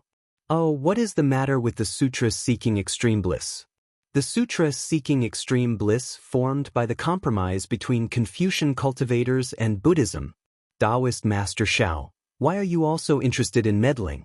Also, what is the matter with the 7th Great Sage of the Great Sage Hall? What is the matter with the 10,000 stars transit of the sun a while ago?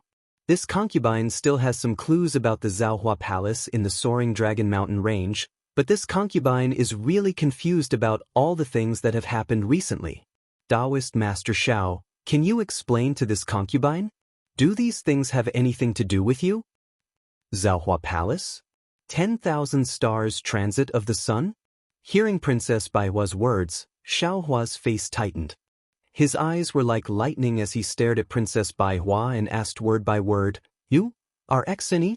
The Princess Baihua whose nickname is Little Lily? The more I listen, the more confused I am.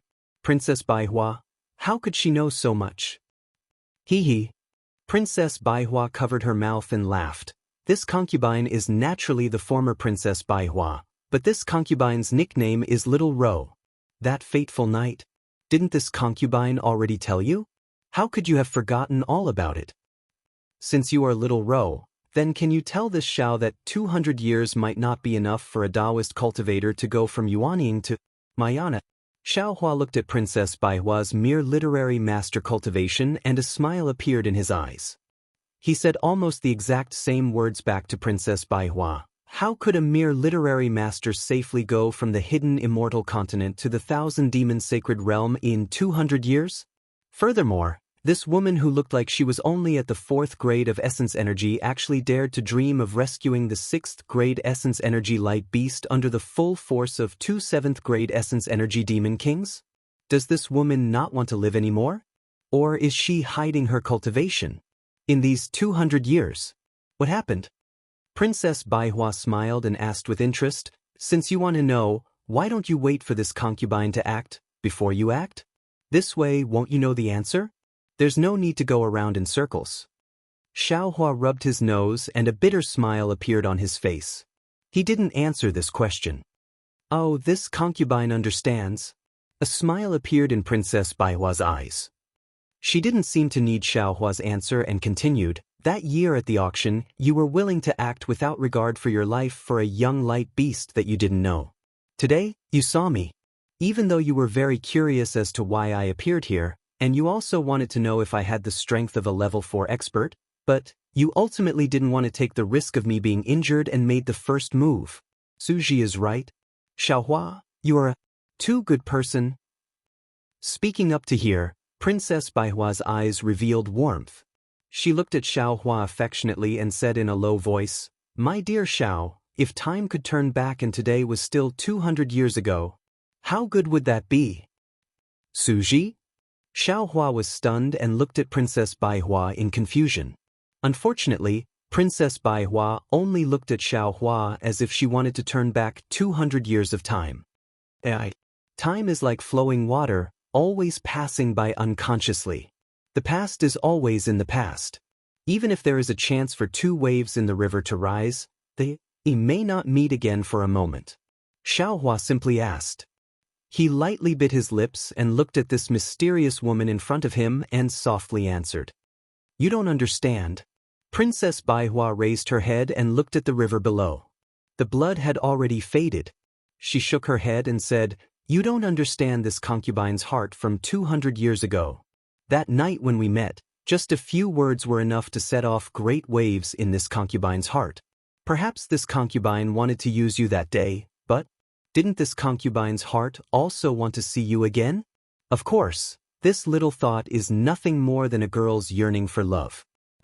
Why did you only want to save the light beast that you didn't know and leave this concubine alone in the wilderness?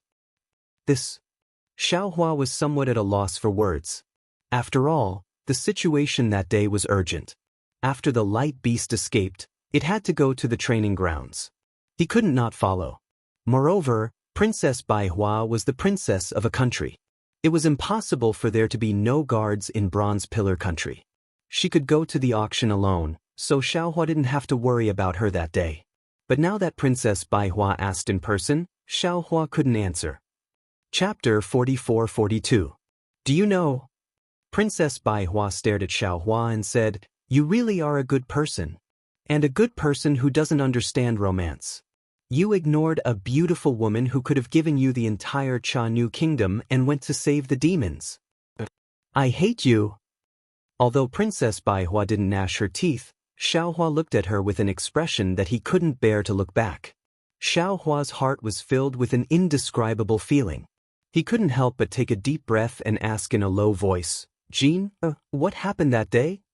Gina? Princess Baihua smiled bitterly and let out a long sigh before replying, Am no longer your Jean. I gave you the chance to call me that in the early years, but you didn't. If you call me that now, Su Ji will probably be jealous. Xiaohua frowned and couldn't help but ask again, Who is Su Ji? Is he your dual cultivation partner? He. Princess Baihua suddenly covered her mouth and giggled, I forgot. Although you are very familiar with Su Ji, you don't know his real name. Let me think, his current name should be Do Shanjun. Hearing the three words Do Shanjun, Xiaohua couldn't help but gasp and his entire body stiffened again. After a long while, he didn't know whether to laugh or cry and said, In that case, senior. Unfortunately, before Xiaohua could finish, Princess Baihua pouted and interrupted him, You just called me Jean, but after hearing Do Shanjun's name, you directly called me senior? You really hurt my heart. Xiaohua helplessly smiled and said, Senior must be joking. Junior's cultivation was taught by Senior Do Shanjun. Senior Do Shan is a great expert who hides his strength. I presume Senior is also like him, right? AI. Unfortunately, Princess Baihua didn't have any awareness of being a senior. She sighed again and said, No wonder Su Ji praised you so much in front of me. Not only are you a rare Taoist cultivator who cares about the people of the world, but you are also a person who truly cares about the teachings of the Tao. I'm curious, why didn't you cultivate Confucianism? Why did you come to our Tao sect and become a grand ascension stage human? Hearing Princess Baihua call herself a member of the Taoist sect, Xiaohua was even more certain of her strength. He was well aware that even though he was a grand ascension stage human, he was still far from being able to match up to the mysterious Do Shanjun. As for this Princess Baihua in front of him, she shouldn't be any worse than Do Shanjun, right? He didn't know what Princess Baihua was planning, so he didn't dare to speak carelessly. He could only smile. Let's go. Princess Baihua flew in front of Xiaohua and very naturally reached out her hand to grab Xiaohua's arm. Tonight, accompany this concubine to look at the moon. This? Xiaohua was very embarrassed. He slightly leaned to the side, trying to avoid Princess Baihua's hand. This isn't appropriate, right? Unfortunately, even though Xiao Hua had already reached the Grand Ascension stage, he was still unable to escape Princess Baihua's grasp. Princess Baihua hugged Xiao Hua's arm and said with a smile, "This concubine is just joking with you. Su Ji doesn't know about this, and he won't be jealous of Princess Baihua." But, Xiao Hua felt the warmth of Princess Baihua's body and the softness of her arm. He was very embarrassed and said 2 buts in a row. However, just as he was about to decline, he suddenly understood and whispered, "Princess? Princess Baihua?" Princess Baihua smiled. "This is Princess Baihua's last wish. You don't want to disappoint her in the afterlife, do you? It's just a good impression?" Xiao Hua said helplessly. Princess Baihua blinked and said, "Yes, it's just accompanying Princess Baihua to look at the moon." Seeing Princess Baihua like this, Xiao Hua couldn't help but think of Fairy Jing. He sighed and didn't say anything else. Just like that, the man was like a jade pillar supporting the sky, his figure like a mountain, his aura like a rainbow, slowly walking under the stars. Like a little bird, the woman stayed by his side and hugged his arm tightly. She rested her head on his shoulder, and her black hair fell on his body. They didn't say anything and didn't need to talk about anything. Just like that, they walked through the night, the darkness, the wind, and the dew. When the first light of dawn appeared in the distant sky, the world turned dark again. Princess Baihua said faintly, "Ever since I started working for the throne, this feeling has become a distant memory of mine. Now that I think about it, to be able to spend a lifetime with the person I love, let alone the throne, even if it's everything in the world, it's nothing." Perhaps. Xiao Hua didn't know what to say. He was still sad about Fairy Jing's death, so he really couldn't say anything to Princess Baihua. What an unromantic guy. Princess Baihua smiled and glanced at Xiao Hua. She reached out and pinched Xiao Hua's arm, saying, "Can't you say something sweet?" Xiao Hua touched his nose with his left hand and bitterly smiled, "I'm afraid of being chased by Senior. That guy has a favor to ask of you right now. How could he be willing to chase you?" Princess Baihua smiled. Xiao Hua stopped and saw that the darkness before dawn was gradually retreating. He turned to Princess Baihua and said, "Jean, the road will always have an end, but fate doesn't have an end. Fate doesn't have an end. Perhaps one day, you and I will meet again." With that, Xiao Hua extended his left thumb and gently stroked Princess Baihua's eyebrows. Princess Baihua closed her eyes and felt the warmth of Xiao Hua's finger on her eyebrows. She whispered, "Fate is always wonderful. That damned Su Ji, if he had half of your sweet words, I wouldn't have. Forget it, let's not talk about him." When Xiao Hua's finger fell from between Princess Baihua's eyebrows, Princess Baihua also let go of his arm. Then she charmingly combed her hair and smiled. "Since we met tonight, I've helped Princess Baihua fulfill her last wish. You can say that I didn't let her down." The night was silent, but Xiao Hua's mind was full of thoughts. He thought about what Princess Baihua said after meeting her and knew that the current Princess Baihua was no longer the Princess Baihua from 200 years ago. He bowed and said, "Senior, what happened 200 years ago? Can you tell this junior now?" "My name is Xingyue." Princess Baihua glared at Xiao Hua and said, "Calling me senior makes me feel old." "Yes, Fairy Xingyue." Xiao Hua smiled. "So every woman doesn't like to grow old." Just as he said this, Xiao Hua was suddenly startled. The smile on his face disappeared and he almost lost his voice. "Xingyue? What's your relationship with Xingyue of the hidden immortal continent and Zhai Xinglu?" Fairy Xingyue turned her eyes and smiled. The dawn was like a flower blooming. She said, "Since you already know, why do you need me to explain?" Sigh. Xiao Hua stopped being shocked and sighed. "After this junior saw the strength of Zhai Xinglu, I've been thinking about which expert created Xingyue. But I really didn't expect it would be a Dao cultivator like you. No wonder you know so much about this junior." Fairy Xingyue nodded. "I know about you from Princess Baihua's memories. Then, news about you was continuously sent to Zhai Xinglu. I remember that in the Bronze Pillar country, you threatened to fill Zhai Xinglu's Book of Heroes. I think Zhu Qing was just flattering you that day." He probably didn't expect that among the Tao cultivators in the Book of Heroes, besides Grand Mist Ancestor, you're the one with the most records. Moreover, if nothing unexpected happens when you come out of Xingyue Palace, your heroic deeds will definitely surpass Grand Mist Ancestors. Maybe. Xiaohua smiled. Now, he really didn't care about the records in the Book of Heroes. However, I'm still very curious.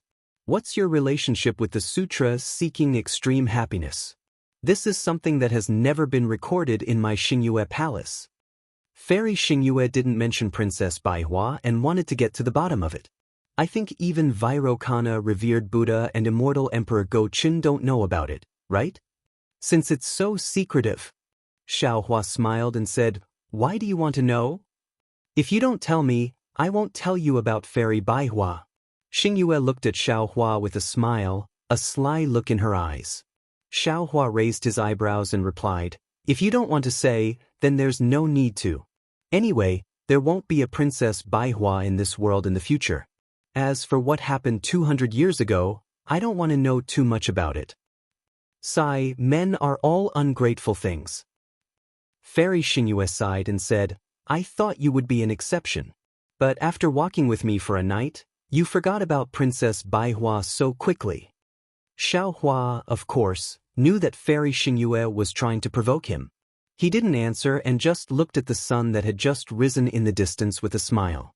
The orange-red color had already scattered all over the sky and was now slowly covering the earth. Okay. Seeing that Xiaohua didn't fall for her trick, Fairy Xingyue had to say, "I'm afraid that you're the only one in this world who cares about Princess Baihua's life and death. If I don't tell you, who else can I tell? Fairy, please tell me." Xiaohua stopped smiling and looked at Fairy Xingyue seriously. "Princess Baihua is a beautiful woman with a short life." Fairy Xingyue waved her hand and motioned for Xiaohua to follow her. While flying, she said, "She lived in the palace of the Jianghu kingdom since she was a child. Although she was a noble princess, in order to obtain the position of king, she racked her brains to calculate and compete with the other princesses for fame and fortune. She didn't have much happiness. She participated in the auction at the star-picking tower of the Bronze Pillar Kingdom for the position of king. She even invited you for this reason. It wasn't until you met her again on the dragon boat that she began to have a good impression of you. And when you took action for the sake of the baby of the light beast, she was deeply shocked. She really didn't expect that there would be such a fearless man in this world." Chapter 44-43. Just when she was a little tempted, she suddenly heard a rather familiar voice. She had occasionally heard this voice in the Jianghu Kingdom's palace. If I'm not wrong, this voice should belong to the other princess's backer. But at that time, Princess Baihua wasn't completely sure, so she didn't tell you. When you followed the light beast and broke open Catfish's body, she escaped with the humans and demons. By then, you had already flown away with the light beast, so she couldn't catch up even if she wanted to. Old monster Ji Feng, Ao Shui, and that stag king also seemed to have something to do. They hid in a corner and didn't allow anyone to approach them. Princess Baihua had no choice but to return to Bronze Pillar Country alone. On the way back, that person indeed appeared. He didn't even allow Princess Baihua to beg for mercy and killed her. After killing her, that person calmly escaped. When I passed by, Princess Baihua's body was almost cold. Princess Baihua went to Zhai Xinglu to bid, which was arranged by Zhai Xinglu. They wanted to find a few suitable bodies for me, and Princess Baihua happened to be one of them. At that time, my body was already somewhat old. When I saw Princess Baihua die, I simply occupied her body and obtained her memories. But at that time, my body wasn't stable yet, so I didn't find that person to avenge Princess Baihua. In the end, before I could do anything, Zhai Xinglu sent news that that person was actually killed by you. At that time, I felt that you and Princess Baihua's fate was not shallow. Last night, I accompanied you all the way. Other than fulfilling Princess Baihua's wish, I also wanted to thank you for avenging Princess Baihua." Hearing this, Xiaohua understood and nodded. The person who killed Princess Baihua should be Jiasa country's Prince Hai Tian. This guy's strength of 5th grade essence energy is more than enough to kill Princess Baihua. That's right. It's him. Fairy Xingyu nodded. Jianghu country's ambition is huge. But after you killed Hai Tian and a few Buddhist monks, their royal family was annihilated by the Immortal Palace's immortal soldiers. Since then, they have been unable to recover. When I returned to Jianghu Kingdom, I also uprooted Jianghu country's influence there. The princess who had led the wolf into the house didn't have any intention of killing Princess Baihua. Hai Tian running into Princess Baihua could only be said to be a coincidence, so I didn't kill the princess. Later on, I took the position of the queen of the Jianghu country and fulfilled Princess Baihua's long-cherished wish. Only then did I leave the Jianghu country. When I returned to Star Moon, I started paying attention to you because of Princess Hundred Flowers. Fairy Xingyue continued, I roughly flipped through the contents of the Book of Heroes and became increasingly interested in you. When I started looking for your origins, I suddenly realized that you are actually very mysterious. Even with the power of the stars and moon, I could only find out about your deeds in Longevity Town. After that, I couldn't find any clues at all. It was as if you fell into Longevity Town out of thin air. Later, Su Ji, who you met in Copper Pillar Nation and Black Wind Mountain Range, suddenly came to Star Moon. His purpose was the same as mine. He wanted to find out about your background. Because his love for talent, which was hurt by the Grand Mist ancestor, has recovered. He wants to create you, the almost extinct Taoist cultivator, a good person. In the end, I don't need to say more. He also has no clue. When he heard about what happened between you and Princess Baihua, he also sighed. After all, he was the Copper Pillar Academy's judge at that time. These things happened around him. Therefore, he made another decision. He wanted to impart some cultivation techniques to you. To be honest, I thought that he was too badly hurt by the Grand Mist ancestor. When he saw such a talented and broad-minded Taoist cultivator like you, he wanted to use you to deal with the Grand Mist ancestor. At that time, I even scolded him for being crazy. However, looking at your current strength and thinking about his decision that day, I really admire his divination skills. I really don't understand how he could determine that you could cultivate Unstoppable Thunderbolt to the extreme in 200 years' time. I also don't understand how he could determine that you are the key to our trip to Star Moon Palace this time. After all, at that time, you were just a small cultivator with 5th grade essence force. You even dared to suppress Bai Qingyu's Demon King. Oh, speaking of Bai Qingyu, when we heard that you were suppressed that day, Su Ji immediately rushed to Bai Qingyu. He knew that the rainbow seashell was powerful and was afraid that you would get involved with her. However, when he realized that the dragon was only similar to your soul and looked the same, he left. It was only then that Su Ji and I realized that the news about you in the 3 continents was all done by the dragon. You didn't even show your face. Of course, I found it strange.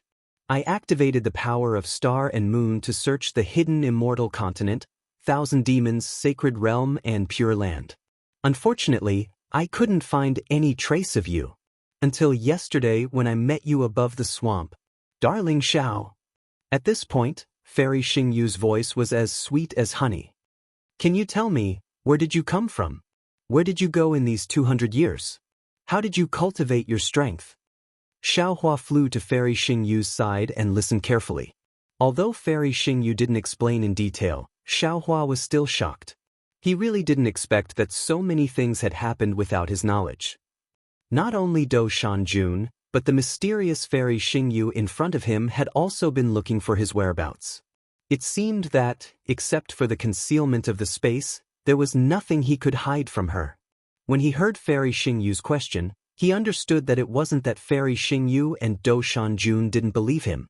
Do Shanjun had never asked about his origin. Fairy Xingyu's curiosity was purely due to her instinctive curiosity as a female cultivator. Xiaohua thought for a while and said, Fairy, it's not that I can't answer your questions. However, if Junior answers Fairy's question, can Fairy also tell Junior where Fairy and Senior Su Ji came from? This. Fairy Xingyu's face revealed an awkward expression and her tone was a little hesitant.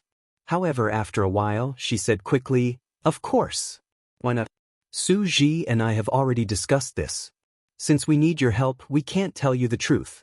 Otherwise, with your character, you might cause trouble again. Xiao Hua smiled bitterly and said, "Is this junior's character that bad? Didn't you just say that I'm a good person?" "You are a good person, but if you take action, you seem to be extremely ruthless." Fairy Xingyu pursed her lips and smiled.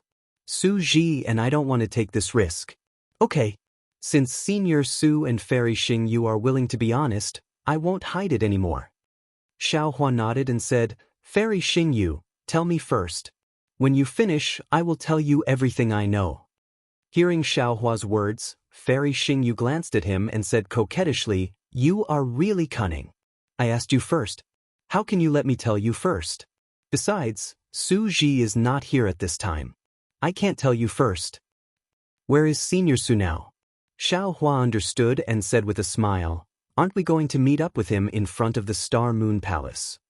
"Of course we are rushing to the Star Moon Palace now. As for where Su Ji is now, I don't know."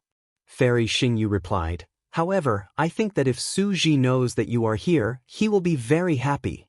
He can't wait to come and find you. However, if he comes, won't our peace and quiet be destroyed?" Hearing this, Xiao Hua was speechless. He smiled bitterly and said, "Fairy Xingyu, you'd better send a message as soon as possible. I am really afraid that Senior Su will hunt me down." He dares."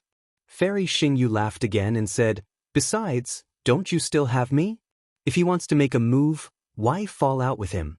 If you and I join forces, Su Ji can only run away." "Well, when Senior Su fishes the needle out of the sea one day, you two seniors will hunt me down again. It will be my turn to run away." "Su Ji fishes the needle out of the sea?" Fairy Xingyu was slightly stunned. Obviously, she did not understand the meaning of Xiao Hua's words. "A woman's heart is a needle at the bottom of the sea." Xiao Hua said with a smile, "With Senior Su's magical power, it shouldn't be difficult for him to fish a needle out of the sea, right?" "Humph." Fairy Xingyu snorted and said, "It's not a problem for him to fish a needle out, but when it comes to fishing a woman's heart, he can't compare to you." Xiao Hua raised his hand helplessly and said, "Fairy Xingyu, I surrender. You can't always drag me into things, right? This junior has a lot of burdens in his heart. I always feel that Senior Su is watching me from the side.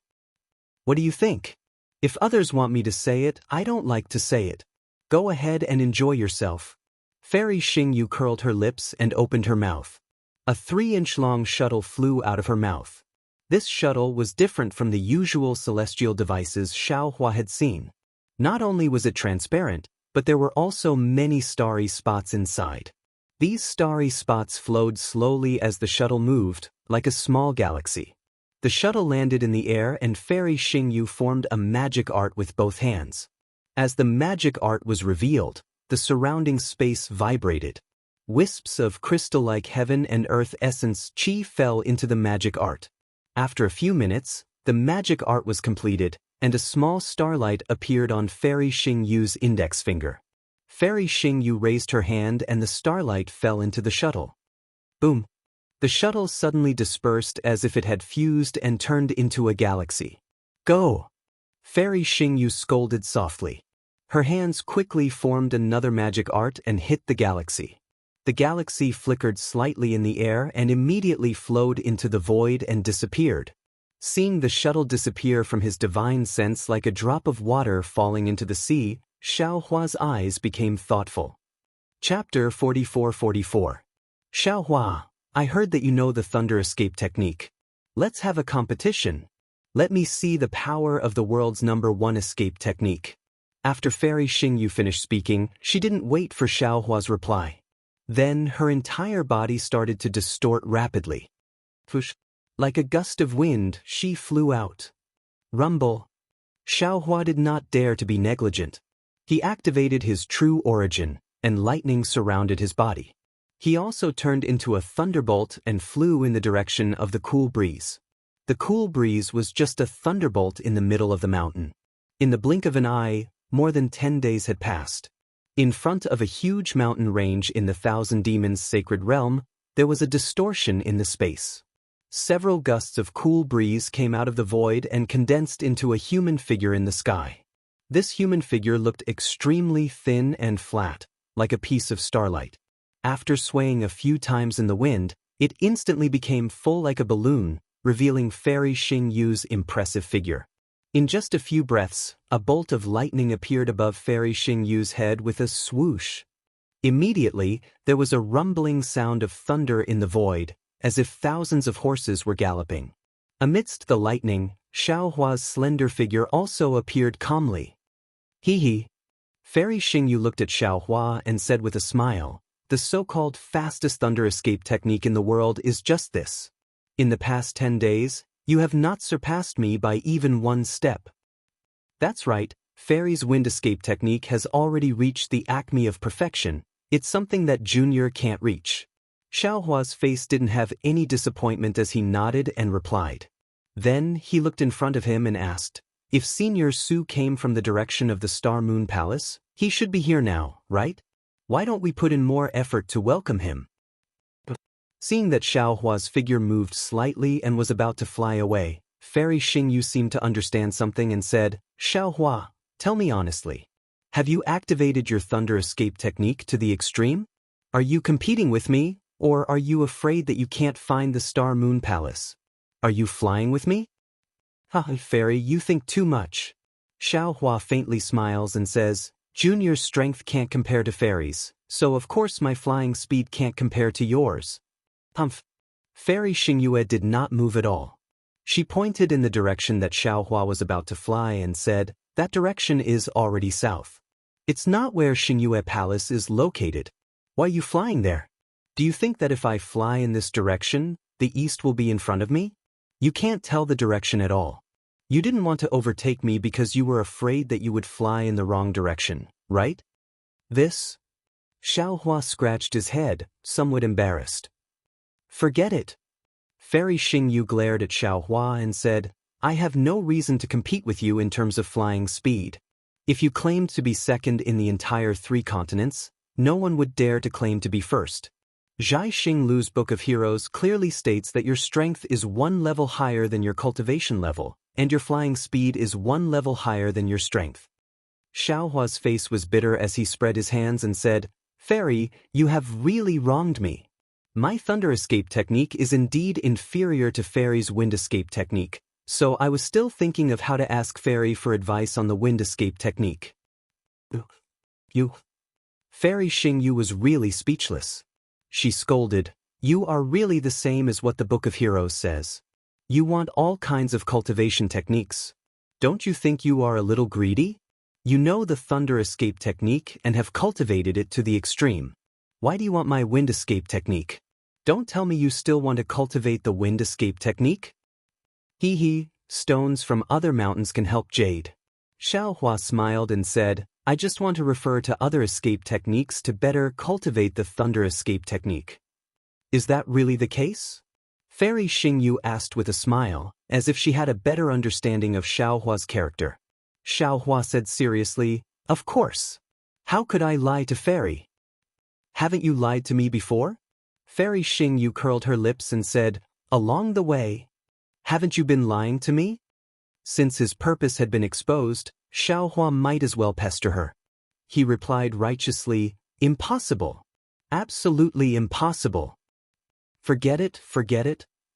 Fairy Xing Yu waved her hand and said, "Su Ji has given you enough cultivation techniques. You don't have to insist on my wind escape technique. When Su Ji comes, I will ask him." "Thank you, Fairy." Xiaohua hurriedly thanked her and then scanned the surroundings with his divine sense. He said, "So Fairy and Senior Su agreed to meet here." "Yes, this place is called Qingyun Ridge. In the early years, I came here with Su Ji to search for traces of Xingyue Palace, so I am very familiar with this place. We agreed to meet here and then go to Chitty River together." Fairy Xing Yu said as she flew into the mountain range with great familiarity. "Chitty River?" Xiaohua was shocked and said anxiously, "Fairy, are you saying that Xingyue Palace appeared near Chitty River this time?" Fairy Xing Yu answered and flew into the foothills. There was a waterfall that was thousands of feet in size hanging on the mountain wall. The surging blue water flowed out of the foothills in a magnificent manner and went straight down thousands of feet. Then, it crashed into the pool in the mountain stream. The waterfall hit the rocks on the stone wall and rushed into the deep pool. The sound of the water was so loud that it seemed to drown out all the sounds in the world. Fairy Xingyu landed on a mountain ridge opposite the waterfall. There were several huge rocks flashing in the light of the water. Fairy Xingyu sat cross-legged on one of the huge rocks. Then she faced the sky, as if she was meditating. Xiaohua released his divine sense to scan the surroundings. Other than a few ordinary birds and beasts, there were no other demon clan members. He could only fly to another huge rock. Before his figure could land, an extremely cold chi rushed over from the huge rock. Oh! Xiaohua took a closer look and thought, it turns out that these are rare cold ice jades. I don't know if they were born here or if they were left here by Senior Su and Fairy Xingyu. Then, Xiaohua also sat down cross-legged. A gust of cold chi rushed straight into his body. While Xiaohua activated his cultivation method to refine it, his eyes were rolling rapidly. He was thinking about how to get the wind escape skill from Fairy Xingyu. On this day, there was a rainstorm. Wild water droplets poured down like the Milky Way, covering the sky and the earth. In addition to the darkness in the sky, there was a faint layer of watery light. It was somewhat similar to the heavy water disaster in the untainted land. The world was covered by rain. The waterfall on the mountain ridge was even more devastating. The water was several times stronger than before, almost covering all the mountains that Xiaohua could see with the naked eye. The pool in the mountain stream had been filled. The water rushed into the distance along the mountain stream, looking similar to a mountain flood. Fairy Xingyu and Xiaohua were naturally not afraid of the rain. There was not a single drop of rain falling within a radius of 1,000 feet around them. However, at this time, Xiaohua did not close his eyes to meditate like Fairy Xingyu. He had already opened his eyes. Looking at the rapid water flow, he released his divine sense and explored the surrounding water. Oh! Suddenly, Xiaohua made a sound and looked sideways. Almost at the same time, Fairy Xingyu also opened her eyes and looked in the same direction. In just a moment, a divine sense as vast as the sea of smoke swept over from the rain. When it fell on the two of them, it immediately withdrew. Immediately after, all the raindrops within a radius of 100 miles suddenly exploded at the same time. Amidst the popping sounds, the raindrops once again shone with innumerable splendor. When the splendor flashed, the world suddenly fell silent again. Even the sound of the waterfall had disappeared. Woo! In the void, a watery light suddenly appeared. All the water droplets within 100 miles were filled with this watery light. All the water droplets that came into contact with the watery light emitted a strange vibration, gathering towards the sky. In the end, a transparent human figure was revealed. Wasn't that the peerless beauty Dou Shanjun? As soon as Dou Shanjun's appearance was revealed, his starry eyes moved slightly. As if adding the finishing touch, the transparent watery human figure was immediately colored. A living cultivator stepped out of the rain. However, at this time, Dou Shanjun was no longer dressed like a Confucian cultivator. Instead, he was dressed in a Taoist robe and had an extraordinary temperament. As Dou Shanjun's figure moved, the space within a radius of 100 miles began to move. Even the raindrops began to fall violently again. Xiaohua! Dou Shanjun's gaze fell on Xiaohua. He said in surprise, "You have already cultivated to the Mahayana realm? How is this possible?" Xiaohua did not dare to be negligent. He had already stood up before Dou Shanjun's figure appeared. At this time, he hurriedly moved forward and bowed. Junior greets Senior Su. Oh, it seems that Fairy Xingyu couldn't hold back and told you everything before I came. Su Ji was not surprised. He glanced at Fairy Xingyu, who was still sitting cross-legged on the ice jade, and said, Xiaohua said with a smile, "Fairy Xingyu only told me your real name. I'm still waiting for you to come over and explain everything to me." Humph, did you hear that? I didn't reveal anything about you. Don't wrongly accuse me like last time. Fairy Xingyu opened her eyes and said with a cold snort. There was no special expression on his face, which was far from the expression he had when he was with Xiaohua. Su Ji responded and flew to a cold ice jade to sit down. He looked at Xiaohua and said, "Did you get the jade eyes I left for you?" "I got it." Xiaohua nodded and replied, "Senior's divination technique is really amazing. You can actually predict what will happen 200 years later." "I'm ashamed." Su Ji shook his head and said, "I only know a little about divination. How could I be so clear about what will happen 200 years later? That day, I was just on a whim. I knew that you had some relationship with the Luo Yi Merchant Alliance, so I gave the jade eyes to the demon clan named Ingpa." Chapter 44-45. Xiao Huan naturally knew that Su Ji was being modest. Just as he was about to speak, Fairy Xingyu said sarcastically, "I knew you would say that. You've only been a judge of the academy for a few days and you've already learned how to be hypocritical. If you didn't know what would happen today, how could you have given the jade eyes to that demon?" "I didn't say that I didn't foresee what would happen today. I just said that I didn't foresee it so clearly." Su Ji was not angry and only answered lightly. His tone, coupled with his otherworldly temperament, gave birth to an indescribable arrogance. "Humph, you're just a hypocrite," Fairy Xingyu said rudely. She snorted to show her disdain. Her expression was no different from that of a little girl who was quarreling in the secular world. Unfortunately, Su Ji did not take the bait. He ignored Fairy Xingyu and continued to look at Xiaohua. "Xiaohua, I think Fairy Xingyu has already made it very clear to you.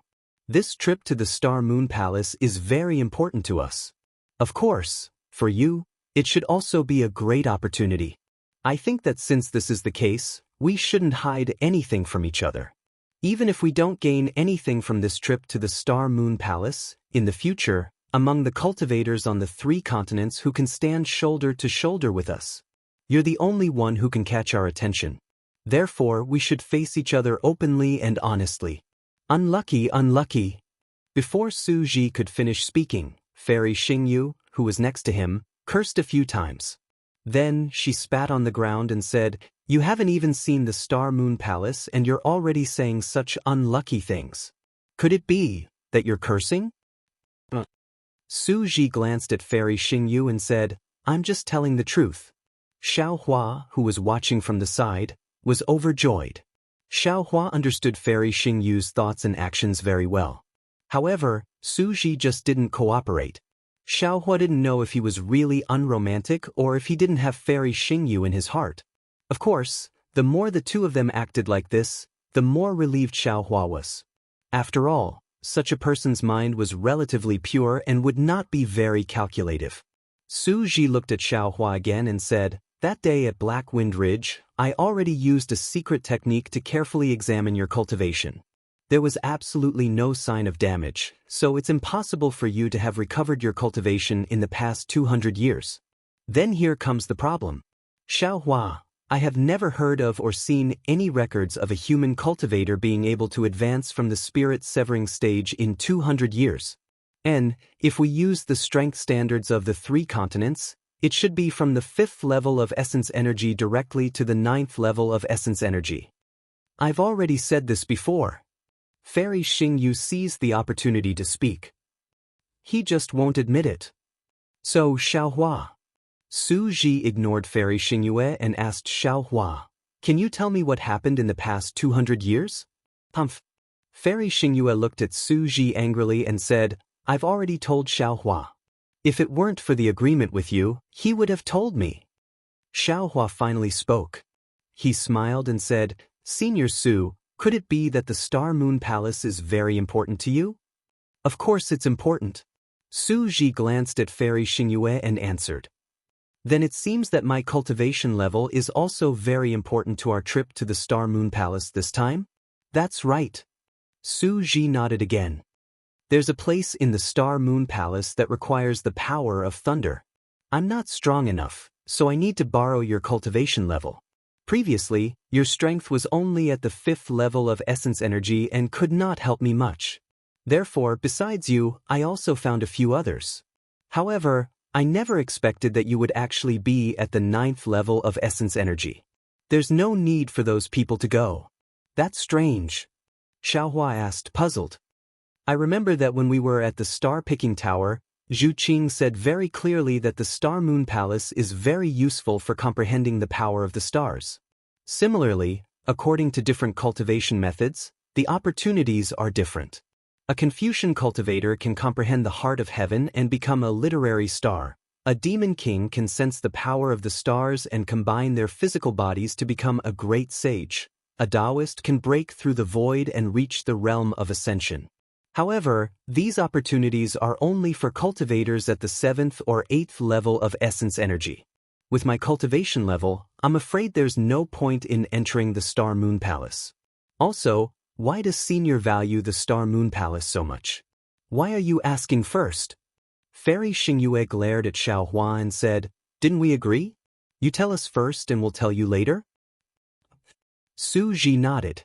Fairy Xingyue is right. The Star-Moon Palace was originally discovered by Fairy Xingyue in the 3 continents.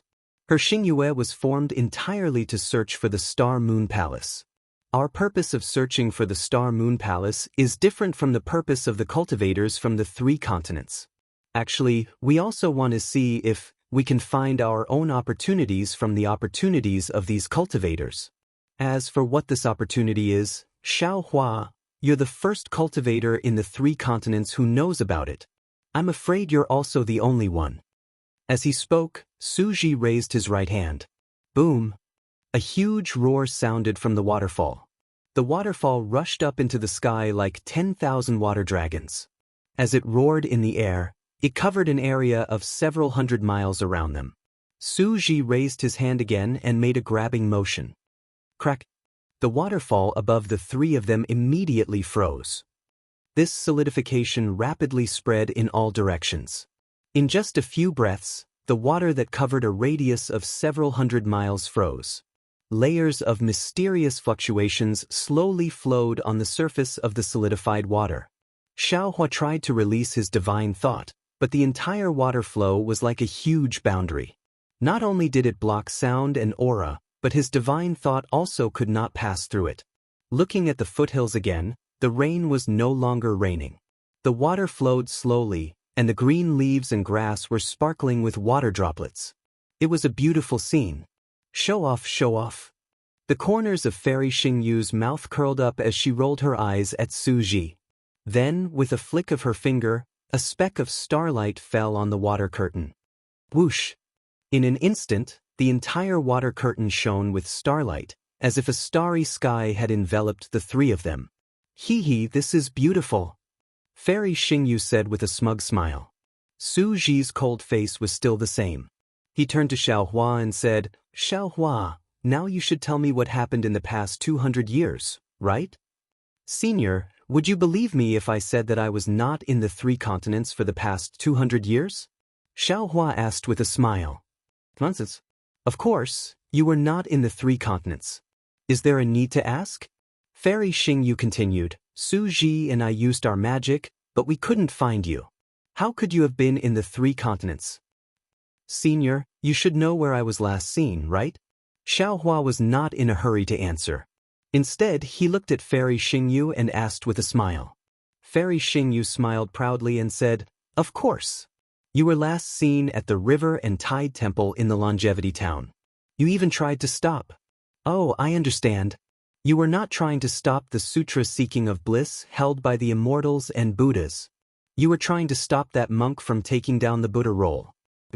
You actually know that unknown. Chunzang." At the end of her sentence, Fairy Xingyu thought of how Xiaohua had instructed the 2 demon kings to participate in the sutra seeking of bliss in the water wave demon realm. She immediately understood Xiaohua's intentions and exclaimed in surprise. Su Ji was still as calm as ever. However, he raised his eyebrows slightly and looked at Xiaohua with a strange light in his eyes.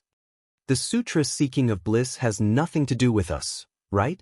Xiaohua did not answer Fairy Xingyu's question. Instead, he shook his head and said, "Fairy, don't think too much." Fairy Xingyu smiled slightly and said in surprise, "The last place you were seen was the Longevity Town. It was the beginning of the sutra seeking of bliss. However, the River and Tide Temple was not the last place you appeared. You failed to stop Chunzang from taking down the Buddha roll and then mysteriously disappeared. Dozens of days later, you suddenly flew out of the Liao River. At this time, there was a Confucian cultivator with the strength of a great grandmaster chasing after you.